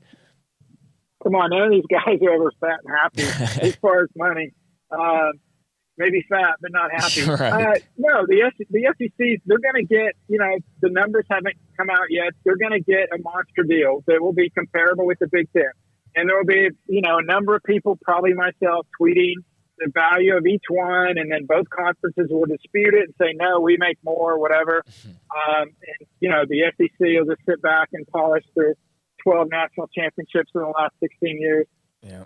But I think, you know, there's already been reports. I'm hearing the same thing. The SEC is looking to go to 9 conference games. So why do you do that? You add more inventory for your TV partners, and you increase the value of your TV partners. So I think they will be on, I'm not going to say equal because they all kind of spin it their own way. And again, keep this in mind when schools come out or conferences come out and say their school distributes X amount of revenue. That also includes money they make from the college football playoff. It includes money they get from bowl participation. It also includes money they get from the NCAA basketball tournament. So everybody kind of tweaks it a different way. But yeah, don't feel too sorry about the SEC. They will be in the same neighborhood, perhaps even more than the Big Ten. We don't know. But the one thing that the Big Ten got right, and Kevin Warren did a masterful job, is he included multiple networks to compete against themselves. And now basically they'll be promoting the Big Ten on different channels, which that seems familiar. Doesn't the NFL do that? Yes. He took their model, copied it perfectly. The only negative about ESPN is they're strictly on ESPN Network and ABC, so they're not going to get a lot of cross promotion. But ESPN can talk about it all day on all their studio shows ad nauseum, which obviously they feel adds value as well. Brett, you did an article, and my question to close it out, and again, thanks for the time you've given us, the analytics of coaches, fourth down gambles. You know, created this company, and he got tired of watching TV and seeing all these coaches, you know, continually punt on fourth down and make these decisions that math didn't back up. And so basically it's grown to over 100 schools, colleges. He's in, I think, about 50 high schools in the state of Texas, 70 FBS schools, 4 NFL programs. And basically, you know, all the coaches I talk to, they call it a book. It's actually not a book, but it's a chart. And what it does is based on your field position, based on the score of the game, based on, you know, are you an underdog? Are you a favorite? Based on a number of things. He's got an individual chart. And basically the guys can look at this chart, you know, okay, if we get inside the 48-yard line, we're going for it on fourth down. And so what I talked to a lot of coaches. I talked to Sonny Dykes, Neil Brown of West Virginia, Lane Kiffin. You know, they said the biggest thing is when you know you're going to go for it on fourth down, it changes your play calling when you're at second down, when you're at third down. Because you know 3rd and 10, you don't have to get 10 yards because you know you're going for it on fourth down. So you may run it, get 5 yards to put yourself in better position on fourth down. It's totally changed college football, analytics. You know, so many people follow it now, but it was pretty fascinating. And there's actually, I got him to send me a copy of his sample chart. If you guys want to see it, it's actionnetworks.com. And it's pretty cool because it's got, you know, it's color coded like red, yellow, green, you know, like a stop sign. And then it's got some black, which means don't ever do this. But, Neil Brown gave me a great example when he was coaching at Troy.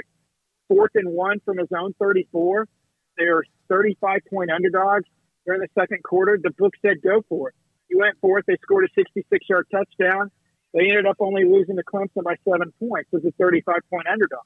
Obviously, the goal is not to cover, but, it kept them in the game. Because if they would have punted, Clemson comes down, goes up 2 touchdowns, and the route's on. So it's pretty fascinating. And, I think you'll see more and more people do it. And obviously, I think fans already have noticed a lot more people that go for it on 4th down now compared with, even 5 to 10 years ago. I just put up the link to your story in our chat room on 365 Sports YouTube. So, Brett, thank you. You're right. Those two graphics and images, they actually look like bad weather situations with all the yellow and the red. Exactly.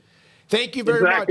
Yeah, go ahead. You got it, guys. No, it's like Sonny Dyke said. It's similar, but not quite like the blackjack charts, the cheat charts for blackjack. He goes, "I'm going to hit on 16 if the dealer has a face card."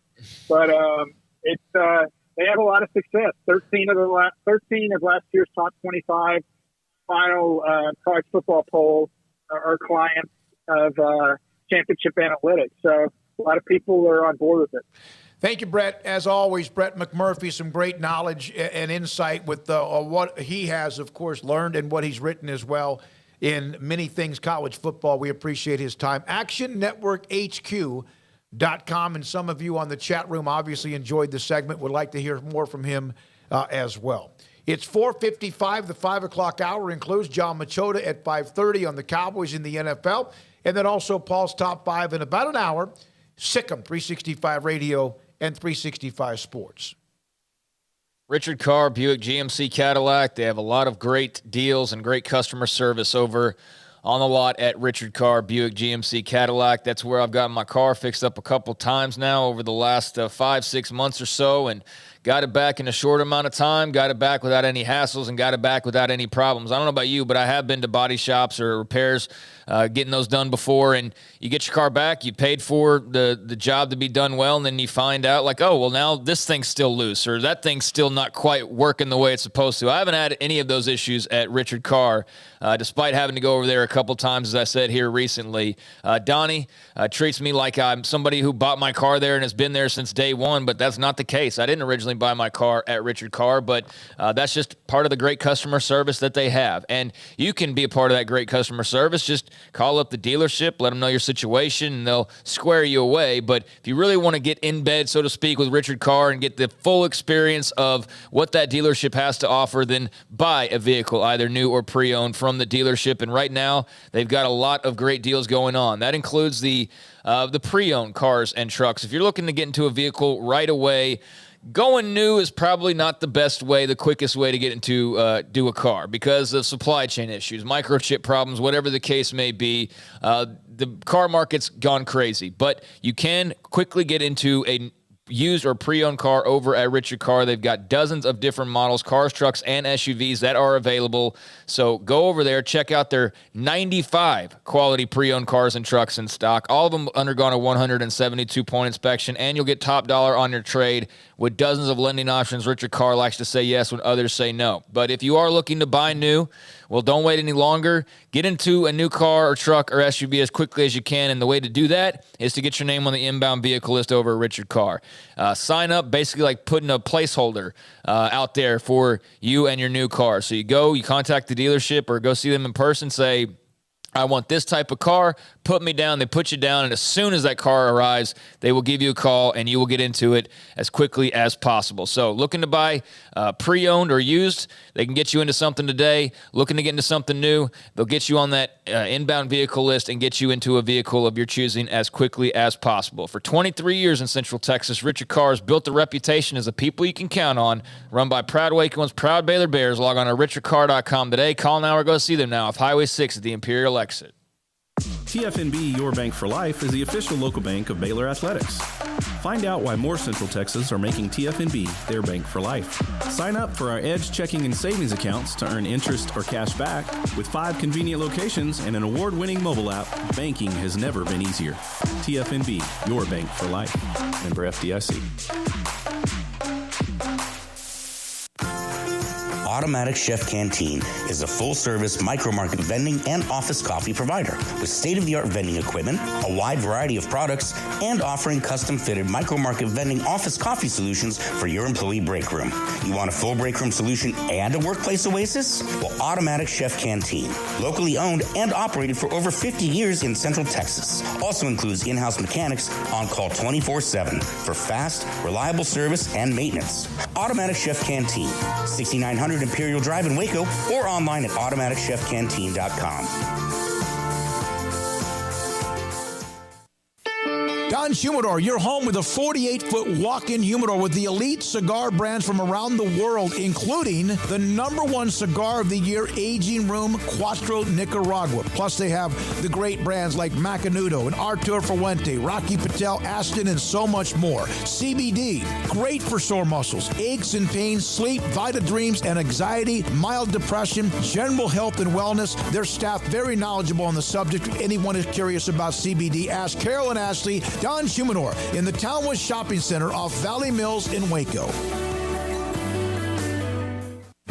Shorty's Pizza Shack at 12th and Bagby is a homegrown, family-owned and operated must-visit pizza place in Waco. Fantastic pizza by the slice or get the whole pie to share. Great happy hour specials every single day, and it's not just pizza. Great wings. You have to try the Sikkim sauce, chili cheese fries, pizza pillows, and more. Dine in for a great hangout or carry-out. Order online at shortyspizzashack.com or do yourself a favor and bring your crew to the restaurant at 12th and Bagby. Shorty's Pizza Shack. Tell them Paul sent you by.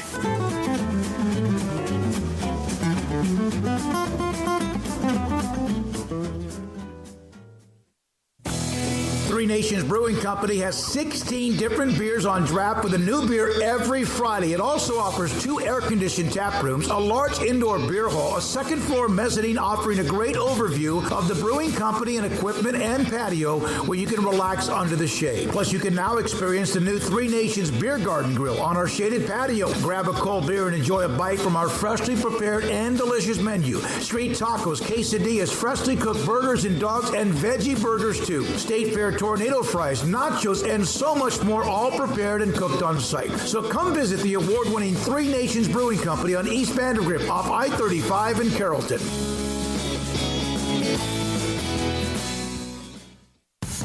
Texas Farm Bureau Insurance has protected fellow Texans with auto, home, health, and life insurance since 1952. With more than 260,000 square miles of land and 27 million people, that's a lot to cover. Whether you're wrangling cattle or wrangling kids, we're proud to protect Texans in all Texan ways of life. Stop by and see our agents at one of our 3 McLennan County locations. Coverage and discounts are subject to qualifications and policy terms and may vary by situation. Welcome back to Sikkim 365 Radio. Want more updates during the day? Follow 365 Sports YT on Twitter.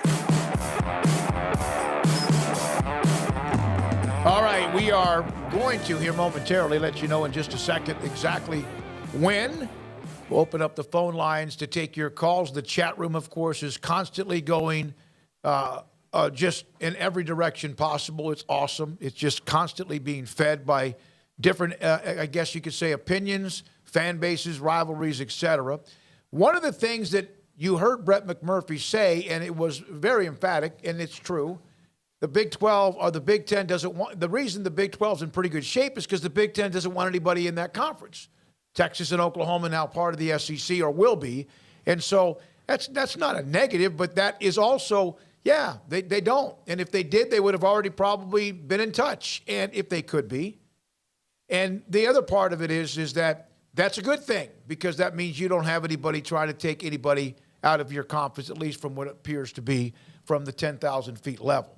So we will be taking your calls here momentarily. But Brett McMurphy was great. Appreciated the time. And that analytics story, I put it up in the chat room for you if you want to go read it. It is very interesting. You know, Baylor with Dave Aranda, Craig, they have on many occasions, well, many, I don't know what many would be to define, they're not afraid to go for it from anywhere, sometimes on 4th down and short. Yeah, I mean, that was one of their big things last year was Aranda and an increased, I guess, I'm sorry, I'm getting confused by these cameras, is an increased level of going for it on fourth down. That was certainly apparent last year. That was something that was very evident and clear when watching them versus watching them in 2020. And it paid off for them in the long run. It definitely was part of the reason why they were able to go and win a Big 12 championship and a Sugar Bowl championship was that extra risk taken and gambling for it a bit more. I wonder how much of that is analytics and how much of that is also you have such faith in your defense too. Well, some of it's faith in your defense, clearly. I mean, yeah, he had a really good defense, and you don't do it if you have a bad defense. You're not, or maybe you do because you got to score all the time. Well, no, now I'm getting confused. Do you have the analytics of making or going for fourth down sometimes from your own territory because you know that your defense could still bail you out if you fail? Yeah, you do.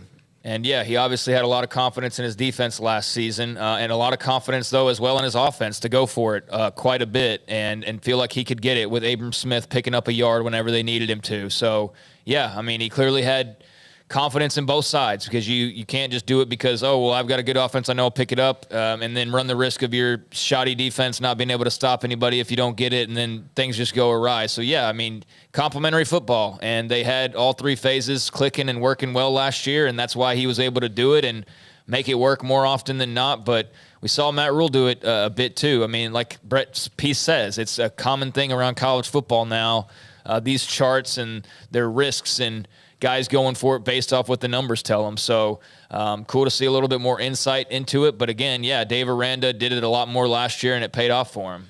The number to call if you'd like to join in on the show, 254-339-1122.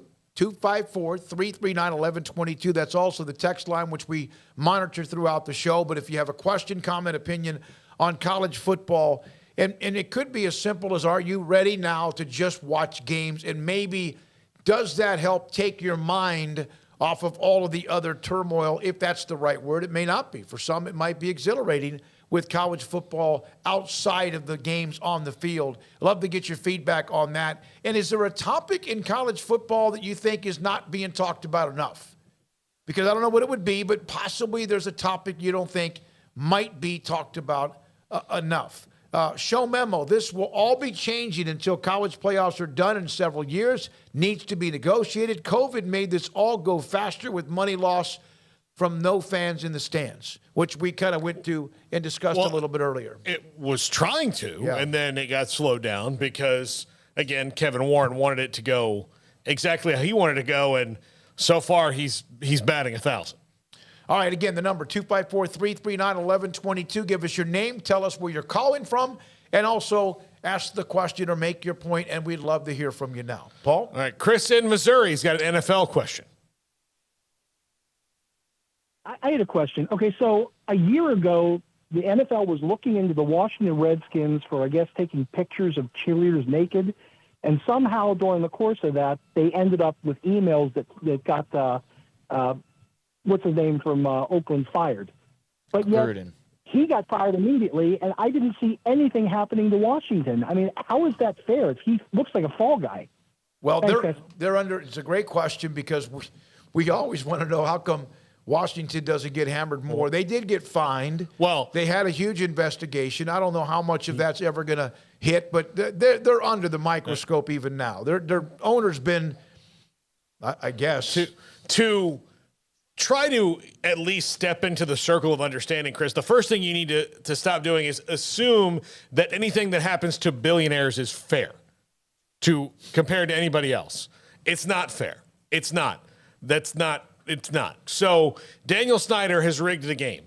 And the NFL has rigged the game because the last thing they really want, and we had a woman named Megan Imbert on the show a few months back who is leading the charge to release the report because she used to work there. There's other people that work there that the culture was toxic and a lot of sexual harassment went on. And taking pictures of the cheerleaders was actually the Cowboys and Rich Dalrymple. What they were doing was sending the cheerleaders on trips and then trying to tell some of their big investors and advertisers, like, yeah, you can have a go. Washington. Washington was. That's what Washington was doing. All this stuff under other just what you would call, normal, which is not normal, but textbook office sexual harassment where women were treated badly. The NFL has not released this whole report that was out there. They released parts of it where Bruce Allen, who doesn't work for Washington anymore, and John Gruden got lumped in. And part of that, a lot of people think was, there was something found in this, but that had nothing to do with anything. And, it's because the NFL would have to answer a question, and it would maybe set off some dominoes if the owner of one of our franchises is an absolute creep and is running a dumpster fire of an organization, what do we have to do? I don't think they're ready to go the route of Donald Sterling and the Clippers did in the NBA and push him out, because then that would make them admit that there are weaknesses in the armor, and as opposed to just doing the right thing. The bottom line is if they go after Daniel Snyder, all of them are going to be under the same investigation. Yeah. Right? They all going to have to take off their sheets. Well, I mean, behind the curtain. That's kind of a good metaphor for Robert Kraft anyway. But Robert Kraft had that thing. The Cowboys have their thing. I mean, who knows? Who knows what the Seahawks are doing? And I'm just throwing that out there because you don't know. And they would basically. You need to root for John Gruden to get his way in this, lawsuit and everything he's trying to do to fight back, so that we can see some discovery and so that we can see some of these documents. Because the NFL, just very convenient on their part, has 600,000+ emails, and the only parts we've ever seen are the ones that pertain to John Gruden. Yeah, it really was. So, basically, you need to be team John Gruden in terms of if you want the NFL to have to actually rip some masks off and maybe progress down a lane where they're not protecting their self-interest, that's just the NFL in a nutshell, then you need to root for John Gruden, basically, and his side in legal battles to try and open up some of these locked doors. But they're locked firmly and tightly, and the NFL is going to protect the shield. Which is great for all of the billionaire owners, but not so much for women or, for many other people involved. Or John Gruden, who said some dumb stuff, and there's no doubt about that, but he absolutely was a scapegoat in this whole thing. Absolutely. Don't look over here at all of our owners that are doing stuff that's really bad. Look over at this coach who said bad words and was racist. And, two wrongs don't make a right, but I definitely think the NFL is way more wrong than they've ever been exposed for. So we get mad at Levi, so we fire Jack. That's kind of what happened. Jack's not here. We can bring him up. Isn't Kevin Warren the same guy that pulled the wool over the ACC and Pac-12? So why is it given the further expansion rumors are true? Damn shame that the majority of college athletics is letting the Big Ten hold them hostage. Well, he's not he's not lying about expansion. I mean, he's not doing what he did, and he's not pretending it's something else. I mean, you just have to listen to the way the dominoes have fallen. Why would he say he's not said they're not going to expand. He's not said they're going to expand. He's just saying he's open to it because he's not committing to anything right now. With the Pac-12 and ACC and pulling the wool over their eyes, I mean, that was kind of an easier thing to do. But he's not going to say, we want 4 more teams, and these are the 4 teams I like, because then he's showing his hand. Mark 324, Gruden is not innocent. Well, I just said that. Two wrongs don't make a right. Yeah. He said racist stuff. I touched on all of that, and I'm not saying that Gruden's right. But if you want the NFL to have their mask ripped off, then you have to, in a way, root for John Gruden. That's just what I said, to win, his legal battles against the NFL, to try and get some discovery and try to rip some of those masks off and try and open those locked doors that the NFL's kept so securely tight. So, never said that he was right in any way, but it's very clear he was made a scapegoat. And if you don't think that, then I don't know what to tell you, because it's pretty clear, I think, from any view, that how convenient only his emails are the ones that we've seen, and all of these other emails,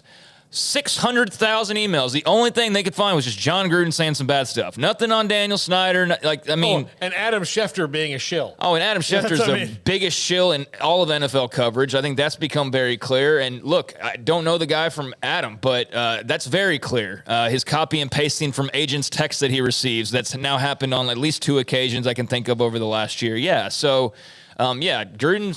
Gruden's going to have to fight that's what I think the NFL's probably banking on to some extent, is he's the bad guy now.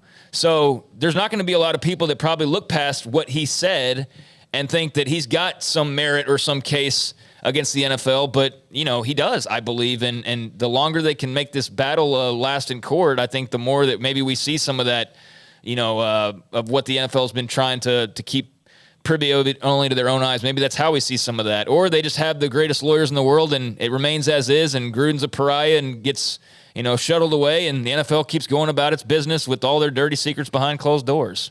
Some of it response to Gruden. He also blocked the NFL owner's attempt to get Brady and Frock to Las Vegas. I think probably Gronk. Yeah. All from Mark, billionaires protect billionaires. We mentioned that. Yeah, Wickedness that's in high places, line, nothing new under the sun. Yeah. What I would be concerned about if I'm the NFL is that you can only keep things behind the wall for so long, even though how powerful you are. I'll just give you the example of FIFA. There was no more powerful world organization of sports than FIFA, and eventually the wrong guy was in charge, and Sepp Blatter, and everything corrupt that they were doing came to a head and fell down. So it would maybe behoove them to have some sacrificial lambs to keep the wolves off the gates. At the end of the day, they're protecting all their own, but I wonder if the other 31 just finally say, Snyder, you got to sell the team and figure out a way to do this so that we can be out of this, because otherwise we all go down. Yeah. Well, it really makes you wonder, why are they protecting him as much as they are? Yeah. What could there possibly be to feel like, because if it was just, okay, and I know there's contracts and stuff that come into play, but so it's a bit more complicated than just what you would like to do. But just on the surface, if I was Roger Goodell and I had free reign, which of course he does not, but Daniel Snyder would have been out there months ago. He would have been out of my league months and months ago. Just for the sake of he's just a rotten part now. No matter what may or may not, he's just a rotten piece of the NFL apple, in my opinion right now. And I don't see any reason to really back the guy, but they are. Yeah. And so it makes me wonder what the hell is so important about Daniel Snyder in their eyes. The bottom line is, if you protect the shield, he needs to go, because he's done. What has he brought? Not that they haven't done some things great, but charity and all that. But what has he done? What is the one mark that Daniel Snyder's ever done to raise the level of the National Football? Has the team gotten better or won anything since he's bought it? Not even close. Is the stadium somewhere that you could sit in the stands and feel safely about not falling down? I'm not sure when. The Cowboys have a beautiful place, and they had the issue in the Super Bowl. The FedEx Field was ahead of its time, but now that was many years ago. I don't know if he was the owner when that was built, because it was at RFK, which was a terrible place, but an amazing place to watch and cover a football. To Paul's point, it's a dump. They're trying to get a new stadium, but and they're in the process of that right now. But why do they deserve a new stadium? But they're not going to get one with him as owner. Why do they deserve it? Yeah. Even the taxpayer, why am I paying for your crappy football franchise that you basically run into the ground over and over and over again so that you can just be valued at more money? Because that's all that he's basically doing at this point. He's not putting a contender out there. No. He's not making great football decisions. He's not hiring great football minds. He's just going through the motions and watching the value rise, because that's just the nature of years passing by. So yeah, get a new stadium, fill it with a crappy team that won't contend for anything except for, every few years or so, give people false hope, and then be bad the majority of the time until it's time for another stadium, and then you'll be worth $2.3 billion. But he's raised the value, but anybody could have done that, I think, at this point. So yeah, I don't see the appeal of the guy or why he's so important, but it is very interesting that there has been this shroud of secrecy surrounding him, whereas we can just look at Gruden's text messages and it's whatever. Well, at least just comparing it to other teams that have been crap for a long time, at least the Lions have decency to have their only problem be their personnel department. The stadium's beautiful. They're and they're in a city that's a dying market in Detroit, and they're still fighting to do the, but Daniel Snyder became the owner from the Jack Kent Cooke estate, who was an amazing owner of the Lakers and then the Washington football team, the franchise known as the Redskins, used to be known. They opened up FedEx Field around 2004. He bought the team in 1999. Yeah. It was at the time the largest seating capacity in the NFL, over 91,000. Its capacity now is around 82,000. You wonder how much of those or how many of those seats were picked up or changed because of suites that they've added, and still the rich and famous get to go. Bottom line with Daniel Snyder, great question, Chris. Appreciate the call. there's something stinks, no question at all about it. Why he's still there? I'm a lifelong Washington fan. It's sickening how bad they've been, how just putrid they've been, and also they're a joke of a franchise in many, many ways as well. All right, we'll have John Machota in a little bit at the bottom of the hour, 518, Sikkim 365 Radio and 365 Sports. If you did not hear again, we will have Baylor pregame starting a week from Saturday. We will be on What We Do, which is here at 365 Sports. We'll be online, Sikkim365.com. And we have been told that the app would be back up and running by the time that the first week of college football, not this one, but next, would be up and running. And so we hope that's the case. And we will be on either KWTX, CBS affiliate in Waco, or also the CW channel, depending on what kick times there are. And they will be broadcasting our show on those two channels, one or the other, for the next 12 games or in however long Baylor goes after that. So that's the announcement. We appreciate that. Thrilled with all of that growth. This is Sikkim 365 Radio and 365 Sports. During the Make This the Summer sales event, as summer is winding down, the weather even shows that, Alan Samuels celebrating with an incredible lineup of new 2022 models like the Grand Cherokee L, Renegade Wrangler, and the Wrangler 4xe. These cars have power, style, and a smooth ride. They also have the Jeep, the Wagoneer, Series 2 and 3, both of them are absolutely fantastic. If you have not tried one or have not ridden in one, you should, because they are incredible. And, of course, they always have the Ram trucks, back-to-back Motor Trend Truck of the Year, and Ram trucks with style, durability, luxurious, and, of course, they will, whatever you need when it comes to carrying big payload, they are there for you with that. The great dealership, Loop 340, east of 84 in Waco. Ted Teague, the general manager. Their lot, cars and trucks and SUVs throughout. At Alan Samuels, Dodge Chrysler Jeep Ram Fiat, Loop 340 and east of 84 in Waco. With so many companies and policies out there, it gets so confusing shopping for insurance, and I never know if I'm getting the policy that's right for me. Luckily, I met the team at the Nitchie Group Insurance Agency. With the Nitchie Group, you can go to one company and get access to coverage options from many insurance carriers, and you get to speak to a real person about your specific coverage needs. With the Nitchie Group, I know I'm getting the right coverage at the right price. If you need insurance, talk to the experts at the Nitchie Group at 1-800-258-8302. At Ideal MRI, we feel blessed to be a part of the Waco community. We're a small family business right here in Central Texas, and our goal is to bring down the cost of healthcare while maintaining high quality. At times like this, the cost of healthcare has never been more important, and unfortunately, significant illnesses and injuries still occur. That's why Ideal MRI is open and here to serve you through the difficult time. We offer premium MRIs just like a hospital with state-of-the-art technology and specialists, but you'll pay less. Sometimes thousands of dollars less, whether you're using insurance or not. At Ideal MRI, we accept most insurance and there are no hidden costs. Even offering financing if that's needed, everything included in the price, and you'll not get something as a surprise in the mail later on. If you need an MRI, ask your doctor about Ideal MRI. They'll know. You can schedule an appointment safely from home online in minutes at idealmri.com or give us a call, 833-IDEAL-MRI, idealmri.com. How did Edward Jones become one of the biggest financial service companies in the world? By not acting that way. Financial strategies, one-on-one advice, it's a big difference. And that's why Brad Wilson, your Edward Jones financial advisor, makes sense of investing. Experience the difference for yourself. Brad Wilson, 250 Sharon Drive in Woodway, 254-776-4337. Edward Jones, member SIPC.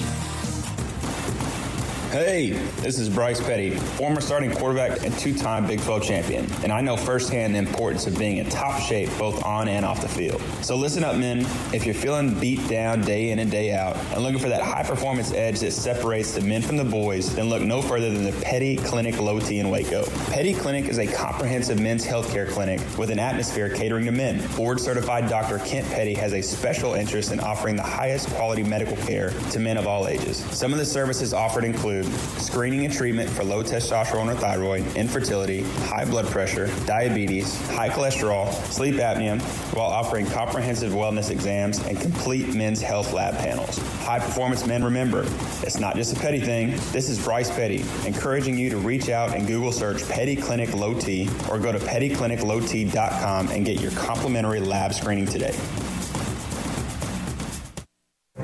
Stepping into a new pair of boots is great, but stepping into the boots of a U.S. Army officer can also add confidence and leadership skills to your son or daughter's career path. There are more than 150 occupational specialties to help them find the best fit for their future. See all the things your son or daughter can achieve in our boots at GoArmy.com. U.S. Army Waco Recruiting Company, 254-598-8131 or 254-776-1543. Pizza, burgers, and Bears football. There's no place around Waco that serves them all other than Bubba's 33. Come show your green and gold and enjoy some of Waco's best food and beverages while watching your favorite team, the Bears. When real Bears fans get hungry, Bubba's 33 is the #1 spot for ice-cold drinks, hand-stretched, stone-baked pizzas, and bacon-infused burgers. Join us for indoor or patio dining. Bubba's 33, Waco's restaurant and proud supporter of Baylor Bears football. Sick 'em, Bears. Welcome back to Sick'em 365 Radio. Corral pumps. Pressure again, and they get to him. That was Cole Maxwell.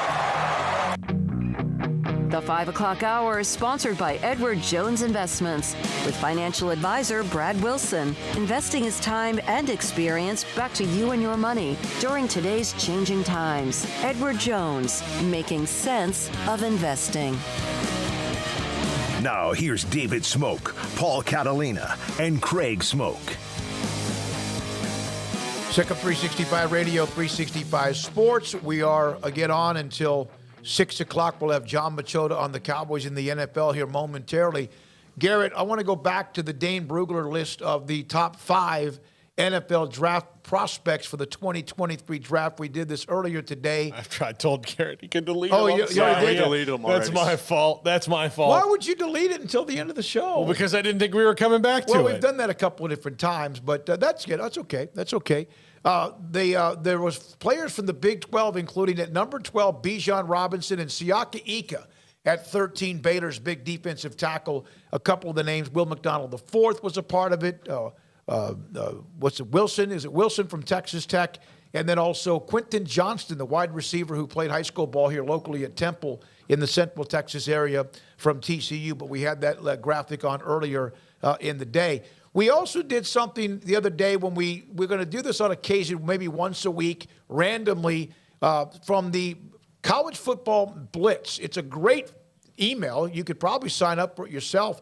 It comes in and has all sorts of information, even as simple as enrollment or tuition. And in the cases I was talking about, most wins, this and that, other than some of the stuff you see on an everyday basis. So we'll do that as well. So we're a week away. This is the first weekend of the college football season. There's Nebraska and Northwestern, and there's Hawaii and Vanderbilt. Is there anything else, anyone else, that we want to discuss this week before we get to the weekend? Any more other games? There's no other games. It's a very light schedule, and one of them is in Dublin, Ireland. Yeah, Vanderbilt, Hawaii, Nebraska, Northwestern are the only two really good ones I can think of. Good ones? Or brand name ones that you can think of. Wyoming, Illinois, right? I'm interested to see Brett Bielema in year 2 in Illinois and see how that goes. He was overmatched in the SEC. He's back in the Big Ten. Illinois is far from a classic power. So can he do there what he did at Wisconsin? I don't know, but I'm interested to see how he does. Dana Dimmel, UTEP hosting North Texas. Yeah, I guess that for the state of Texas, that's kind of interesting. I mean, they've sold a bunch of tickets. Yeah. You guys have noticed that there's a bunch of tickets that were sold, and there's some excitement for that game being out in El Paso. It'd be fun to see Phil Bennett out there with the Mean Green now in year 2, under his tutelage on defense. And, Seth Luttrell's had his hand on that program for a while now, and they're looking to, start this season a bit better than the way they've started last season. They finished strong, and which was great for them because if they hadn't, maybe he's not back, Seth Luttrell, this year. But they finished strong, and so I'm curious to see how they can, convert that into perhaps 2022 success. But I think there's going to be a great crowd for that one, and ought to be a fun game. You wonder if those games, which means a lot to North Texas, means a lot to UTEP, means a lot to a lot of people, the alums, if those games, if the future of college football is going the way we think, how much do those games even get on the radar down the road? How much are they on the radar right now? Well, I just brought them up. That means a game. Well, I'm asking a question. Not much, but does it get even worse? Probably. Yeah. I mean, yeah. Yeah, as you start to create, again, and when you start to create better television shows, which is what these networks are trying to do. The good game is a good television show. That's what they're trying to do. They want people to come and watch a good television show. Yeah, UTEP and North Texas are probably pushed even further down the line. And you're going to have to, Maction on Wednesday night might become a real thing for everybody, for a lot of schools, just so they can get football somewhere. Do you think the Big 12, if in fact, whenever they have their new TV deal, are going to end up playing more than just Saturdays on Saturdays in college football? Will they have to go back to playing during the week, trying to find open slots? Is that even on the table? I don't know if that's the case. I would think playing on Friday nights is. Like the ACC does it a lot. Plays on Friday nights. I would say that playing on Friday nights is probably a very real possibility for the Big 12 and anybody who wants any kind of isolation in there to get attention. Well, Baylor has games this year on Thursday, Friday, and Saturday, so I don't see that going away no matter what network they're on. So, yeah, I think it's probably likely that they play Thursday and Friday games, but they're not going to do it for CBS. They're not going to do it on Fox. So what spaces are there? What room is there to have a Thursday broadcast beyond your already agreed to contract? Because what does ESPN have in its inventory? Anybody else for that matter who would like to broadcast some Thursday night games? What room do you have? I don't know that off the top of my head, but yeah, they're already doing it. I suspect they would just do it even more to try and maybe at times avoid putting up one of your better matchups against Ohio State, Michigan or something like that. So yeah, I think that, here's what I think about random questions like this is I think everything's on the table. I think everything's on the table if you're not the Big Ten or the SEC. What are you going to say no to? No, we're not going to play games on Thursday. Oh, really? You're not? Okay, no. Well, what if it means the difference between you getting this TV contract and not getting this TV contract? Well, I bet you're going to play Thursday games. Now, BYU in the future may be the only one that says we are not playing on Sundays, and that's that. But, what position of strength is anybody else coming from to say what they will and will not do when it comes to when their games are going to be broadcast? That's the network's call. That's not... that's the schools to some extent, but not really. And they're not going to be putting up a fight to not play on Thursdays by any means. So, yeah, that's definitely going to continue. Wet blanket, Thursday games put a big spotlight on the school. Can't be bad. Donnell, yeah, I'm already, there's some biscuits and gravy. It always seemed like we play West Virginia on Thursday. Is there a reason for that? Well, they will be this year as well. And the Big Ten has been scheduling games on Friday. Isn't there always is there a Pac-12 game on occasion on Friday? ACC, Pac-12's on Friday every Friday. And the thing to the West Virginia Baylor, I don't know that there's anything to that to answer your question. I think that's just probably coincidence, but I don't know that for sure. I can't imagine there's anything, really to that other than, again, just pure coincidence. One of the things that when they started playing earlier in the week, TCU had to do that when they weren't part of the Big 12. Others had to do that. That's the only way they could be seen. It's the only way they could say, hey, you can watch us, and it worked because they got better. We got more attention. There's a little bit of an opportunity now on Thursday nights with the NFL being on streaming only at Amazon. So, I wouldn't be surprised to see some of the networks throw something on there to get, just to get football eyes on it, because some people won't go to streaming, although Amazon Prime is an absolute giant. So it's not going to be that hard for people to go watch that game. But, there is an opportunity because networks do, like we've seen, networks do matter. So now that the NFL is not in your way on a network on Thursday night, it's not on Fox, it's not on NFL, it's not on cable, it's on streaming exclusively, you have a network availability to throw something on there on Thursday night. It's not going to maybe compete with the NFL like you'd like, but it might get you more eyeballs from people who aren't going to stream the NFL game. Plus, the NFL games on Thursday are the worst one of the, and yet, games they trot out during the week. Their numbers are monsters because they could put it on a Wednesday at 12.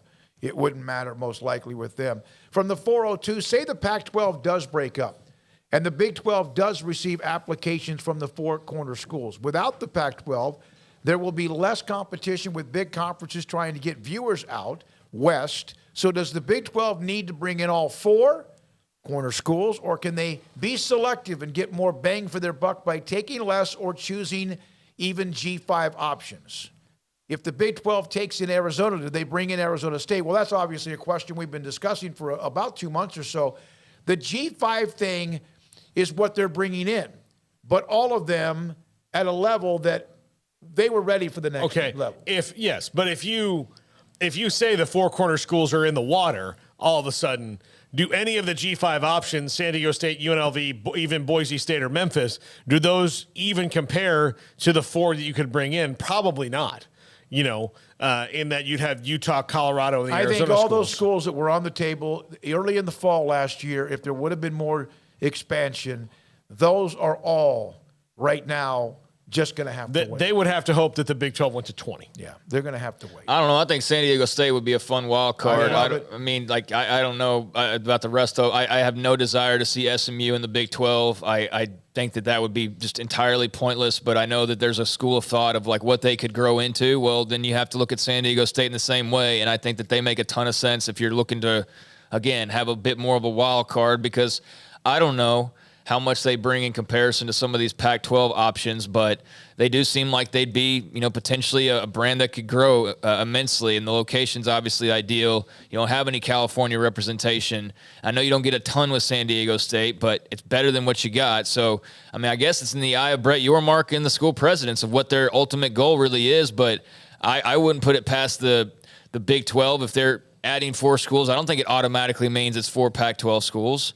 I think it could be 3 in San Diego State, for all I know. Maybe that's not the case, but I don't know why it has to be limited to just the Pac-12. I think anybody that could provide value or could provide a brighter future should be on that list. And I think San Diego State would be, in that case, right at the top of that list. So I could see them. But, I don't think Arizona and Arizona State are necessarily tied at the hip. I don't think that's a given. And we've been told that even by those who cover those schools. Mansa Musa, I think it is. None of them are worth $25 million per school. And I don't look at that's the number.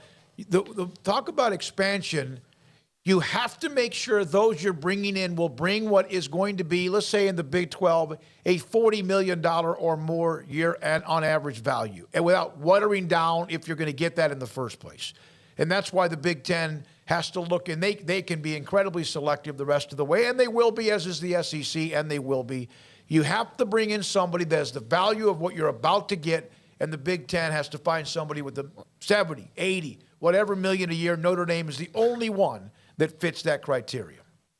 Yes, but, there's also, you got to be a bit more forward-thinking than just what they are right now. So, that's the thing with San Diego State. Are they worth $25 million per year to the Big 12? Are they going to just walk in with that? No, probably not. But do you feel like with the right marketing, the right branding, the right conference that they could be that? Sure. Well, then, yeah, you add them. So I think it's not just black and white, but there's not a lot of great pickings going around. Clearly, all the schools worth the most money are locked up into pretty much two conferences, or they're locked up into an ACC contract, and everybody else is either just at the mercy of it all, or they're like a couple of schools out in the West Coast who are just biding their time until they get to officially say they're joining the Big Ten, which could be at any given moment, days, weeks, months from now, probably less than months, I would think. But yeah, I think everything's on the table if you're not a member of the Big Ten or the SEC at the moment, except for those schools who are probably headed that direction. And for the Big 12, that doesn't appear to be anybody unless there's some crazy Kansas card that is going to be pulled at some point. Humus Hero, Mansa, great point, Craig. Good point, Craig. Here's one more note, then we come back with the break after Machota after the break. Agree with Craig. San Diego State is appealing. Actually, I did some comparisons with Memphis versus the four corner schools, and I think the results would surprise some people. When we come back, John Machota on the Cowboys and the NFL. Sick 'em. 365 Radio and 365 Sports. If you have a muscle or a ligament, your doctor's worried about it, and he says you need an MRI, your doctor knows, and you can tell him, and he'll understand, him or she, that IdealMRI.com can save you tons of money. Hundreds, if not thousands of dollars. Their MRIs no more than $497, and the average MRI is $1,100. So if your doctor suggests an MRI or tells you need one, you tell them about Ideal MRI and have him or her set up an appointment with them. We've told you about the stories with a couple of women, even during the summertime, have saved over $1,000, if not $1,500, by contacting Ideal MRI.com in the Central Texas Marketplace in Waco. Cars priced right both day and night. Average your car in Texas. Trucks built for you, red, white, and blue. Average your car in Texas. Cars that zoom with lots of room. Average your car in Texas. Count on us, a dealer to trust. Average your car in Waco, Texas. It takes time to reach goals. It's a truth that applies to more than sports. It goes for your financial goals as well. You work hard for your money, and you deserve an investment strategy that lines up with your game plan. And Tom Albers, your Edward Jones financial advisor, can help. If your financial investments aren't putting forth the effort you desire, stop by today for a financial review. Tom Albers, 4301 Lakeshore Drive, 254-776-7605. Edward Jones, member SIPC. From the first workout to the last practice, sports is an incredible challenge. Hi, this is Dan Ingham with the First National Bank of Central Texas, and we're proud to support each athlete, every parent, and our educators. From families, small businesses, to the biggest industry, we're here to help. With remarkable products like First Free Checking, we've got banking ideas that fuel big dreams. The First National Bank of Central Texas. Familiar faces making local decisions. Member FDIC, Equal Housing Lender. You want to know why Stonewood Dental is so successful? Listen to what happy customers have to say. It's pleasant. It's different than any other dentist office. I really feel like they care. And it's not that you're here for 2 hours waiting on someone to take care of you. It's quick and easy, and I bring my kids, and my kids love being here too. They really love the treasure box. Staff is really nice and accommodating, real friendly. You feel more like home. It's not sterile looking. Everybody has their own personalized rooms with decorations and decor, and they'll even have a blanket for you when it's cold. I've recommended people to actually come here, and they are patients now. I really love it here. It feels like family. Learn more, stonewood-dental.com.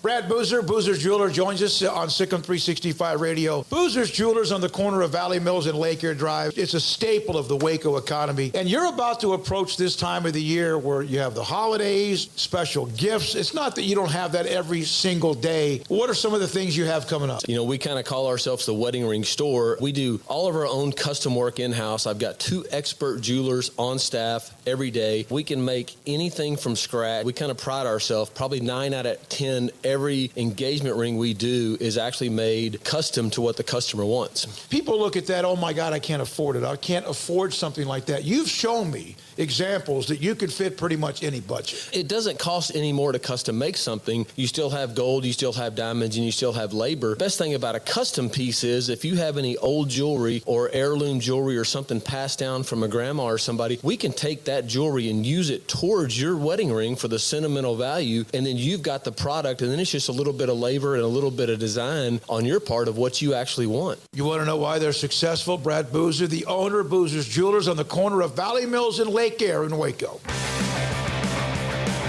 Welcome back to Sikkim 365 Radio. Check out the 365 Sports family of channels on YouTube. Brought to you by TFNB, your bank for life. We'll have Paul's Top 5 here in about 12 to 15 minutes. Behind the scenes today here in the studio, Jacob Wilson, Levi Caraway, Emery Winter, Garrett Ross, all of them. Jack was here earlier today, Jack McKenzie. And he's doing some media sessions, I think, this afternoon and this evening as well. We'll have John Machota here with us in just a moment. TheAthletic.com, he covers the Cowboys and, of course, the NFL winding down as they get closer and closer to maybe football one day. Everybody's excited that John's on the show. Yeah, they are. They're excited. John, could this Tom Brady absence in any way play into the hands as an advantage for the Cowboys when they open up the season? I mean, sure. I mean, he's not playing, or he at least missed some time. And as he gets older like that, it can't help him. So I would think, yeah. And if you're a Cowboys fan, you're looking for any positivity out of it. I would certainly prefer him not playing than him playing. And then, like I said, the older you get like that, the more that you have to stay in that rhythm of doing everything continuously, because, you know, it's kind of like they talk about as you get older, when you're a player like that, like you can't eat the same, you know, poor meals that you were eating earlier in your career, because one day of eating McDonald's is going to throw you off for the next 3 or 4 days compared to when you were younger and you just, I'll just overcome that during practice. I'll be fine. So I don't know, having a couple weeks away, I certainly don't think that's good for him. So, yeah, I think that would be a positive for the Cowboys. John, were you surprised at the offensive line announcement today that Connor McGovern would start at left guard if the season started today? Yeah, I am, just because of the fact that it's a first-round pick. But with that being said, I think also that was kind of the notion because of the fact that Tyler Smith's dealing with an ankle injury right now. So I think that factors into but I don't know. It's just one of those things where I don't know that Tyler Smith's done enough that it completely blows away Connor McGovern and they feel confident with him. Week 1, let's go. And this ankle thing might be a setback on all of that. So it's a little bit of a surprise because he's a first-round pick. But maybe it's something where they want to ease him in early in the season, and maybe they don't want him being out there because of, you know, a guy like Vita Vea that you're going to be facing Week 1, and how that could easily just one bad game could, you know, wreck his confidence, or it could wreck that game. So it is a little surprising, but that doesn't necessarily mean they don't still have big plans for Tyler Smith this season. I asked this earlier to David Hellman earlier in the week, but what was the jolt that Kevontae Turpin may have given the Cowboys in any way? Oh, yeah, big time, because you're watching a team like out here on these practices. We're about to walk out. There's just the offense. It doesn't look like as smooth as the offense was last year. So you look at this team and you're just like, you know, the defense is going to be pretty good. The offense should be pretty solid. But is that going to make it better or as good as last year with the players they've lost? And you're like, I don't really know about that. But now all of a sudden, if you add in the mix the best punt and kick returner the team's had in a long time, well, that all of a sudden can change things. I'm not saying he's going to be Devin Hester, but you get some, like put it this way, you have a game like he had that other day, you're winning that game on Sunday. Whoever you're playing against, I don't care who it is. When you have 2 kick returns, probably if you just have one, that's probably a good enough of a momentum swing that you end up winning that game. So it's just been a while since they've had a guy like that. So, yeah, I think that's huge. That's one of the best performances you can have out of a preseason game for sure. Brett Maher is back, and he's the only kicker right now. Do you expect that to hold? I do, unless that there's just somebody that's cut that is just kind of unforeseen right now from another team that they think is better. I think that they really like Brett Maher right now. I know the fans don't feel that way, but I think they're more confident in him. And really the thing that put him over the top is just he has just the stronger leg. That's just what it came down to. And that's what they want, obviously, in kickoffs. And then, you know, on the longer field goals, even though he did miss a 61-yarder. If Kevontae Turpin doesn't run back either one of those kicks, does he make the team? I think he does, because of the fact that they just need that type of a playmaker on offense. I think that things that he could bring are things that they don't have on the team. And I don't think you'd want CeeDee Lamb and Tony Pollard to be guys returning kicks and punts like they were last year. They're too valuable to the offense. So you're going to need some type of kick or punt returner. So if it's not Kevontae Turpin, who would it be? And so I think he was on the team even before that. John, they still have problems at swing tackle, and right now it would be Josh Ball, and that's really not good news. It's not. It's funny. Mike McCarthy was just talking about that, and he sounded real confident about it. But I don't know that that's really the case. I think that's a spot you have to look at when other teams start cutting down their rosters, that there has to be some type of a veteran out there they have to bring in. And maybe that they fight with Josh Ball for that job, but I just find it hard to believe that they're just confident that Josh Ball can be the swing tackle Week 1. Well, that's part of my question I was going to ask you. Behind the scenes, when these coaches are behind the scenes and they're looking at film or talking about the depth chart, what is right now their biggest concern? Well, that swing tackle's got to be in there. I think that they like the several different receivers they have. I don't know that they're super confident that they're all going to produce early in the season the way that they want them to. I think there's still going to be just a process of trying to feel out what they have there. I don't know that you can be super confident because you just haven't seen that group all play together and know what they're going to do like you felt previous seasons when you had Michael and Cooper all together. So you just haven't seen that group all play together for any period of time, so you don't really know. There's some uncertainty there. And so I think because of that, wide receiver certainly has to be in the mix, but it's got to be wide receiver and offensive line. Those are the two biggest question marks on the team right now. And like the offensive line, you just haven't seen them all play together to really feel confident you know what you have week one. John, which wide receiver that they have on the roster do you think will be able to be the most productive early on that's going to be pressed into duty? So anybody not named CeeDee Lamb? CeeDee Lamb, yeah, not a guy who's the first-round draft pick. I think in terms of probably no. I mean, he's going to have a lot of big plays. I just think he's going to be really solid. He's going to be where he needs to be. He's going to be good as a run blocker. I just think he's going to be a really solid piece. So I would say he would probably be the next guy. And obviously they would hope it's Jalen Tolbert, but the young guy getting thrown into the fire, you don't really know how that's going to be. What if he has like an early drop or, like he had that play the other day in the back of the end zone where he doesn't get both feet down? What if that's one of those things where that puts him and sets him back a little bit? So they want it to be Jalen Tolbert for sure, but I think that Noah Brown is somebody that they probably it feels a little bit safer bet right now. John, thank you very much. Go enjoy practice. And I'll be texting you on Saturday at 4:00 for against FSU Duquesne. Yeah. Absolutely. I look forward to it. Thanks for having me on. Thank you very much. By then, Nebraska will be 0-1 with a loss to Wisconsin, who they smothered last year. Northwestern, same thing. Really? No, it's not. No, they can't beat Wisconsin. It's really not even close. Yeah. When we come back, Paul Catalina's Top 5, Sikkim 365 Radio and 365 Sports. At Allen Samuels, our great selection of new cars and trucks come with amazing deals and competitive financing that makes you ask, why shop anywhere else? During the Labor Day sales event at Allen Samuels, purchase a new 2022 Ram 1500 Crew Cab Lone Star and receive values up to $7,000, or choose 2.9% for 72 months and get $2,500 bonus cash and no payments for 90 days. Shop with us today. Allen Samuels in Waco. Come by. Let's be friends. Baylor University is where lights shine bright. So, let there be light. Let there be roommates and teammates, scholarship and championships. Let there be fresh starts and new traditions, fast friendships and lasting impacts. Let there be laughter. Let there be joy. Let there be light. Baylor University, where lights shine bright.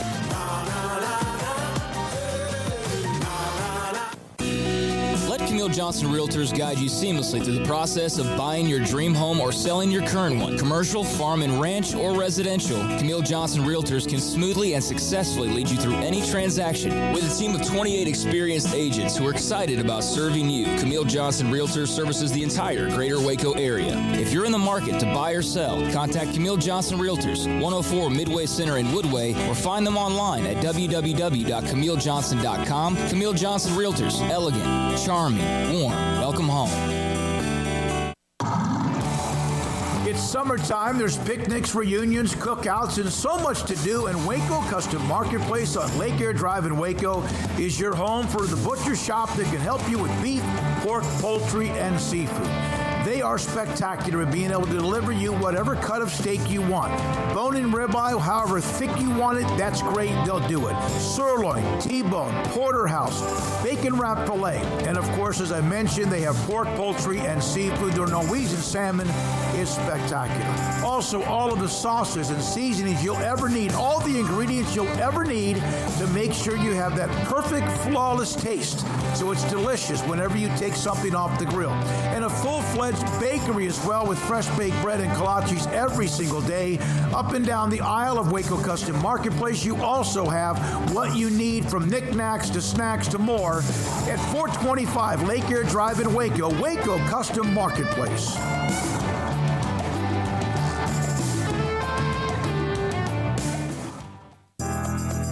Riverbend Liquor and Wine, Lakeshore Drive and North 19th Street, right behind the bank, is a hidden gem in Waco. If you're a fan of bourbon, especially local Texas bourbons, that's where you gotta go. Balcones, TX, Devil's River, whatever it is, they've got it. Riverbend Liquor and Wine, plus the best selection of craft beers in Waco, seasonally churned out throughout the year, whether it's spring, summer, fall, or winter. Riverbend Liquor and Wine, best selection of craft beers, a speedy drive-through window, and excellent customer service. Find out more on Instagram or just go by and see them. Lakeshore Drive at North 19th Street behind the bank. This is Paul Catalina's Top 5 at 5:55. Top 5 interesting storylines for 2022. See, we should continue our George R.R. Martin conversation on air. I could get 5 reasons or 5 times he's lied about having the new book come out, only to push it back even further. The new Game of Thrones show has started. It's good, but like he's very publicly kind of complained about his lack of involvement in the last ones and how they kind of went off. But they ran out of book. Yeah, and so they ran out of fault. Source material. Because guess who wasn't writing new books? At least Game of Thrones books. George R.R. Martin. Guess what series is never going to finish for those of you who are loyal readers? Game of Thrones. Or Song of Ice and Fire. It's never going to end. He's never going to write the final books. Yeah. So he can. Would you get a pencil and stick it in my ear? I think you would actually kind of get into it. I started watching it a little bit, I guess, towards the end of the last season. It just whacked me out. There's lots of violence and nudity. Yeah. It can keep anybody's like attention. a good war movie. So, top 5 interesting storylines for 2022. Number 5, will someone finally snap up Jamie Chadwell? I think I'm thinking about this. This is a dude who has won consistently at Coastal Carolina. He's kind of got that, he's more, I guess, outgoing than a Dave Aranda is, but that same person over, player over program, thing, person over player, whatever it is that they've got going, and he seems to have that vibe to him. I'm surprised somebody hasn't grabbed him up yet, and I guess it'll depend on what jobs are open that he fits, but to me, I think Jamie Chadwell, especially if you're a program that is, a Power 5 program that's kind of in the middle that could, with the right guy, he seems to be somebody that could, with his personality, would rally people. That again, I think his personality is the reason why he's not. I think it's because he's so out there and kind of different and unique that it's not like what you would introduce at Michigan. You know what I'm saying? Like he's a different kind of breed, and I think that's probably what limits him ultimately more than makes him like the next big thing, like a Billy Napier was last season, or Matt Campbell for a while. Yeah, he's not like that guy. He's not a Matt Campbell type of guy. So I think that his being different is maybe what limits him, so to speak. And that's kind of silly because I didn't get that opinion when we had him on the show. No, but I mean, but he's really friendly and nice, and he does have the attitude of like, listen, at the end of the day, there's another game tomorrow. Yeah, and there are Jim Harbaugh doesn't really think works at Auburn. Jim Harbaugh doesn't think like that. It should work at Auburn. They would love this kind of attitude if they really let it happen. But yeah, that's part of the problem is that people, the people at Auburn want Nick Saban. Well, there's only one Nick Saban, so maybe do it different. There's been how many different college national champions? Every one of them's done it a different way, even though there's similarities. Bobby Bowden like Nick Saban? No. In fact, Bobby Bowden's more like Jamie Chadwell's more like Bobby Bowden. Mm-hmm. I think college football might need a little more Bobby Bowden in it. Could always have more Bobby. Yeah, I mean, good guys who'd rather hug you than make you run. I think that's good. In the long term. Number 4, if USC wins the conference, and this is not really a USC thing, but who will be the copycat team of? All right, let's go big. Let's go. 40% transfers on our roster. Let's really start to spend some money. Like, who's that going to be? Because sports are copycat all the way around. Well, don't you have to go get another Power 5 big-time coach first? Yeah, exactly. But I mean, who's going to and so that means you have to go get somebody, and that would be interesting. But if USC in a year turns around from a decade of nothingness to winning that conference, which they very well could, I don't think they will. I think Utah's better.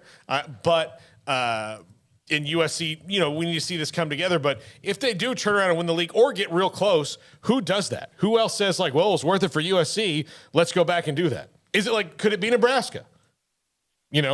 a team because they're kind of in the similar. Well, the spot. difference is you can recruit to USC. Nebraska getting players in is Isn't Miami basically doing this? Miami, yeah. Okay, if Miami does it, this is probably a good thing. Yeah, Miami's probably doing the same thing. They're doing the same thing with Cristobal. Yeah, he's going super big and this is balls to the wall. I mean,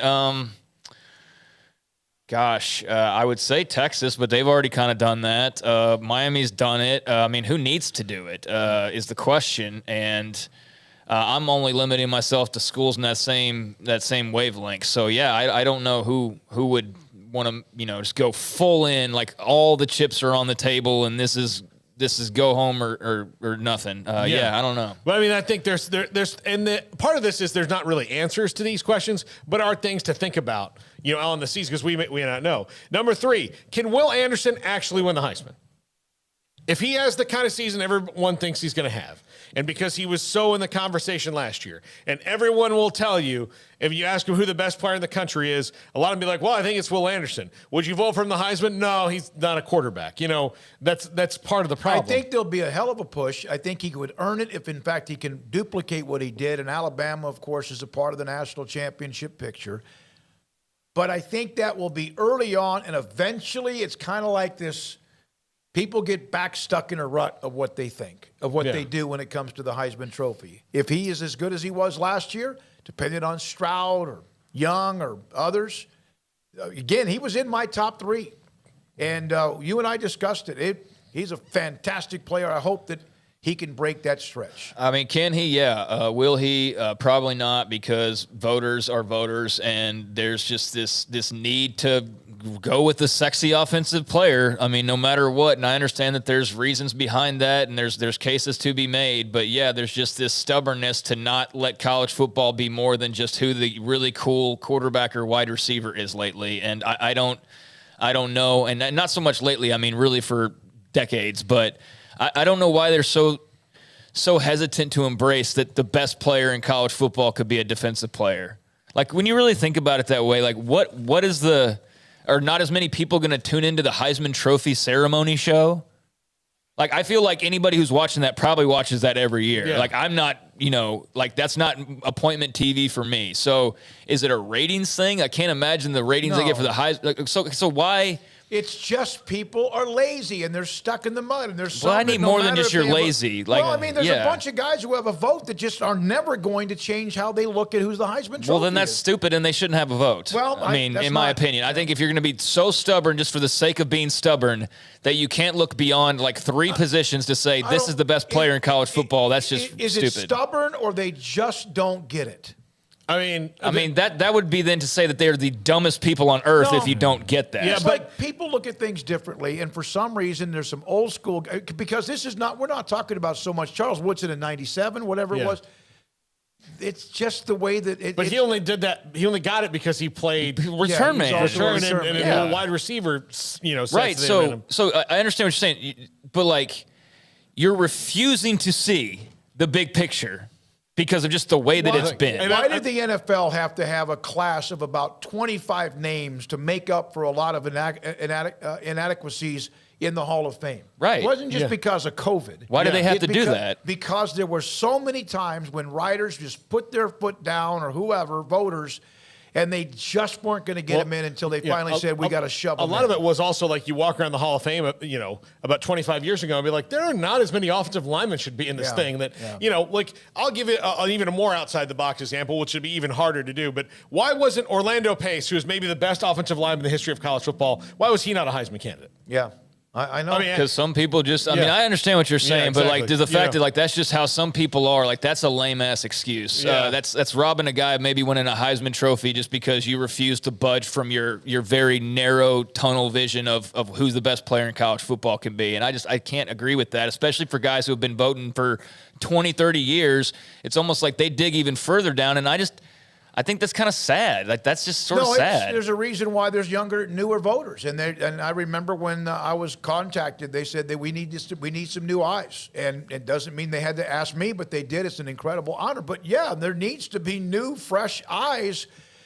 And not even then, I don't know if people still, who are the quarterbacks? Yeah. You know? Some years it's just not good quarterbacks, and you see guys. No offense to Ken Dorsey and Rex Grossman and guys like that, but even look. I'll even say this: Chris Winkie won the Heisman. He had a great time, but I don't think he was even the best player on his own team. No. So, number 2, which former USC QB will win the most? Will it be Jackson Dart, who you don't know if he's going to start yet? Will it be Keaton Slovis? Will it be JT McDaniels? That's really good. JT I love Daniels. this one. JT Daniels. I love this one. If Slovis does win the job at Ole Miss, does that mean he will be the one? Because Slovis is a Pitt. I mean, Dart. I mean, maybe, yeah. But then again, look, he might have better. Who's of those 3 teams? Who's a better team? Ole Miss is the best team, probably. Then that would think you would lean if he gets the job. That would be it. Yeah, but he's also the only one who's not been announced yet. No, that's true. So it's That between could be him Lane and Luke Kiffin Altmaier. You're Well, right. Jimbo said today he's not going to name a starting quarterback. But that's only a secret until Haynes King goes out and takes the first snap. Yeah, I mean, okay, whatever. I mean, that's the element of surprise. I'm sure will way to befuddle App State. Hey, I mean, if there was a non-con that you're probably going to try to befuddle, it would be App State, right? But I mean, still, just to name your quarterback. I love Come high on, school dude. coaches to death. I've been following them for 42 years, but that's got a little bit of high school coach in you. Well, look, the high school coach that was here did the same thing when Robert Griffin III started, and okay, what everyone's like, all right, look, Nick Florence is okay, but even Nick knew that this guy's going to start over me. So it was just kind of a weird thing. Number 1, which coach that we aren't thinking about right now will be gone at the end of the season? Like there's somebody that we're not thinking about that's going to be either in a different spot or not coaching. Well, we're not thinking about him, so I don't know. Yeah, exactly. But I mean, that's we again, weren't thinking about Lincoln Riley. We weren't You need to bring this up in mid-November. Yeah, but this is kind of just I want to do a little thought exercise. Like if you thought of it, if you said a name out there that would not make, like if you said James Franklin, you make, oh, there's no way, but you never know anymore. Yeah. I'll tell you one, Mac Brown. If they struggle or if they really have a very good year, he may say, okay, I'm done. I've done what I've needed to do. Yeah. Brent Venables.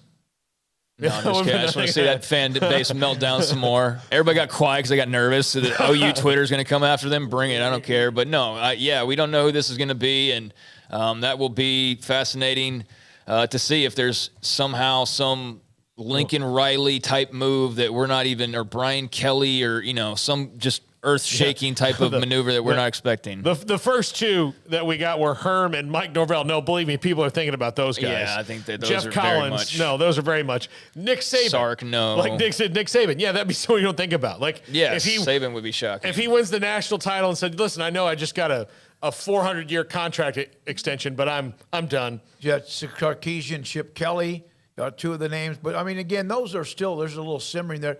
Does Urban Meyer actually do the opposite and come back? Depends on what job. It's got to be 1 or 2 jobs that would be open. It's a no-brainer. Will Gary Patterson be coaching next year?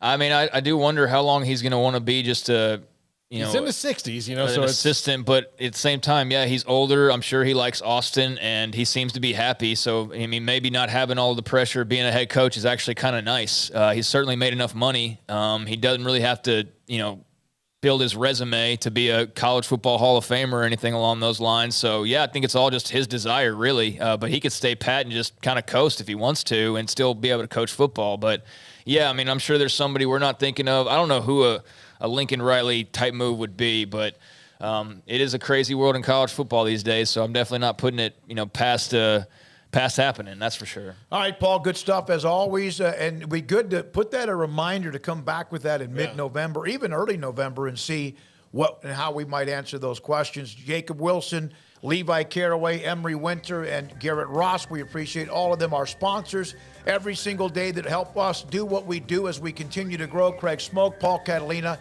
Thank you to everyone in the chat room, the text line, and more. Those of you who watch and just sit back and enjoy, we appreciate you. David Smoak, good night. Sikkim 365 Radio and 365 Sports.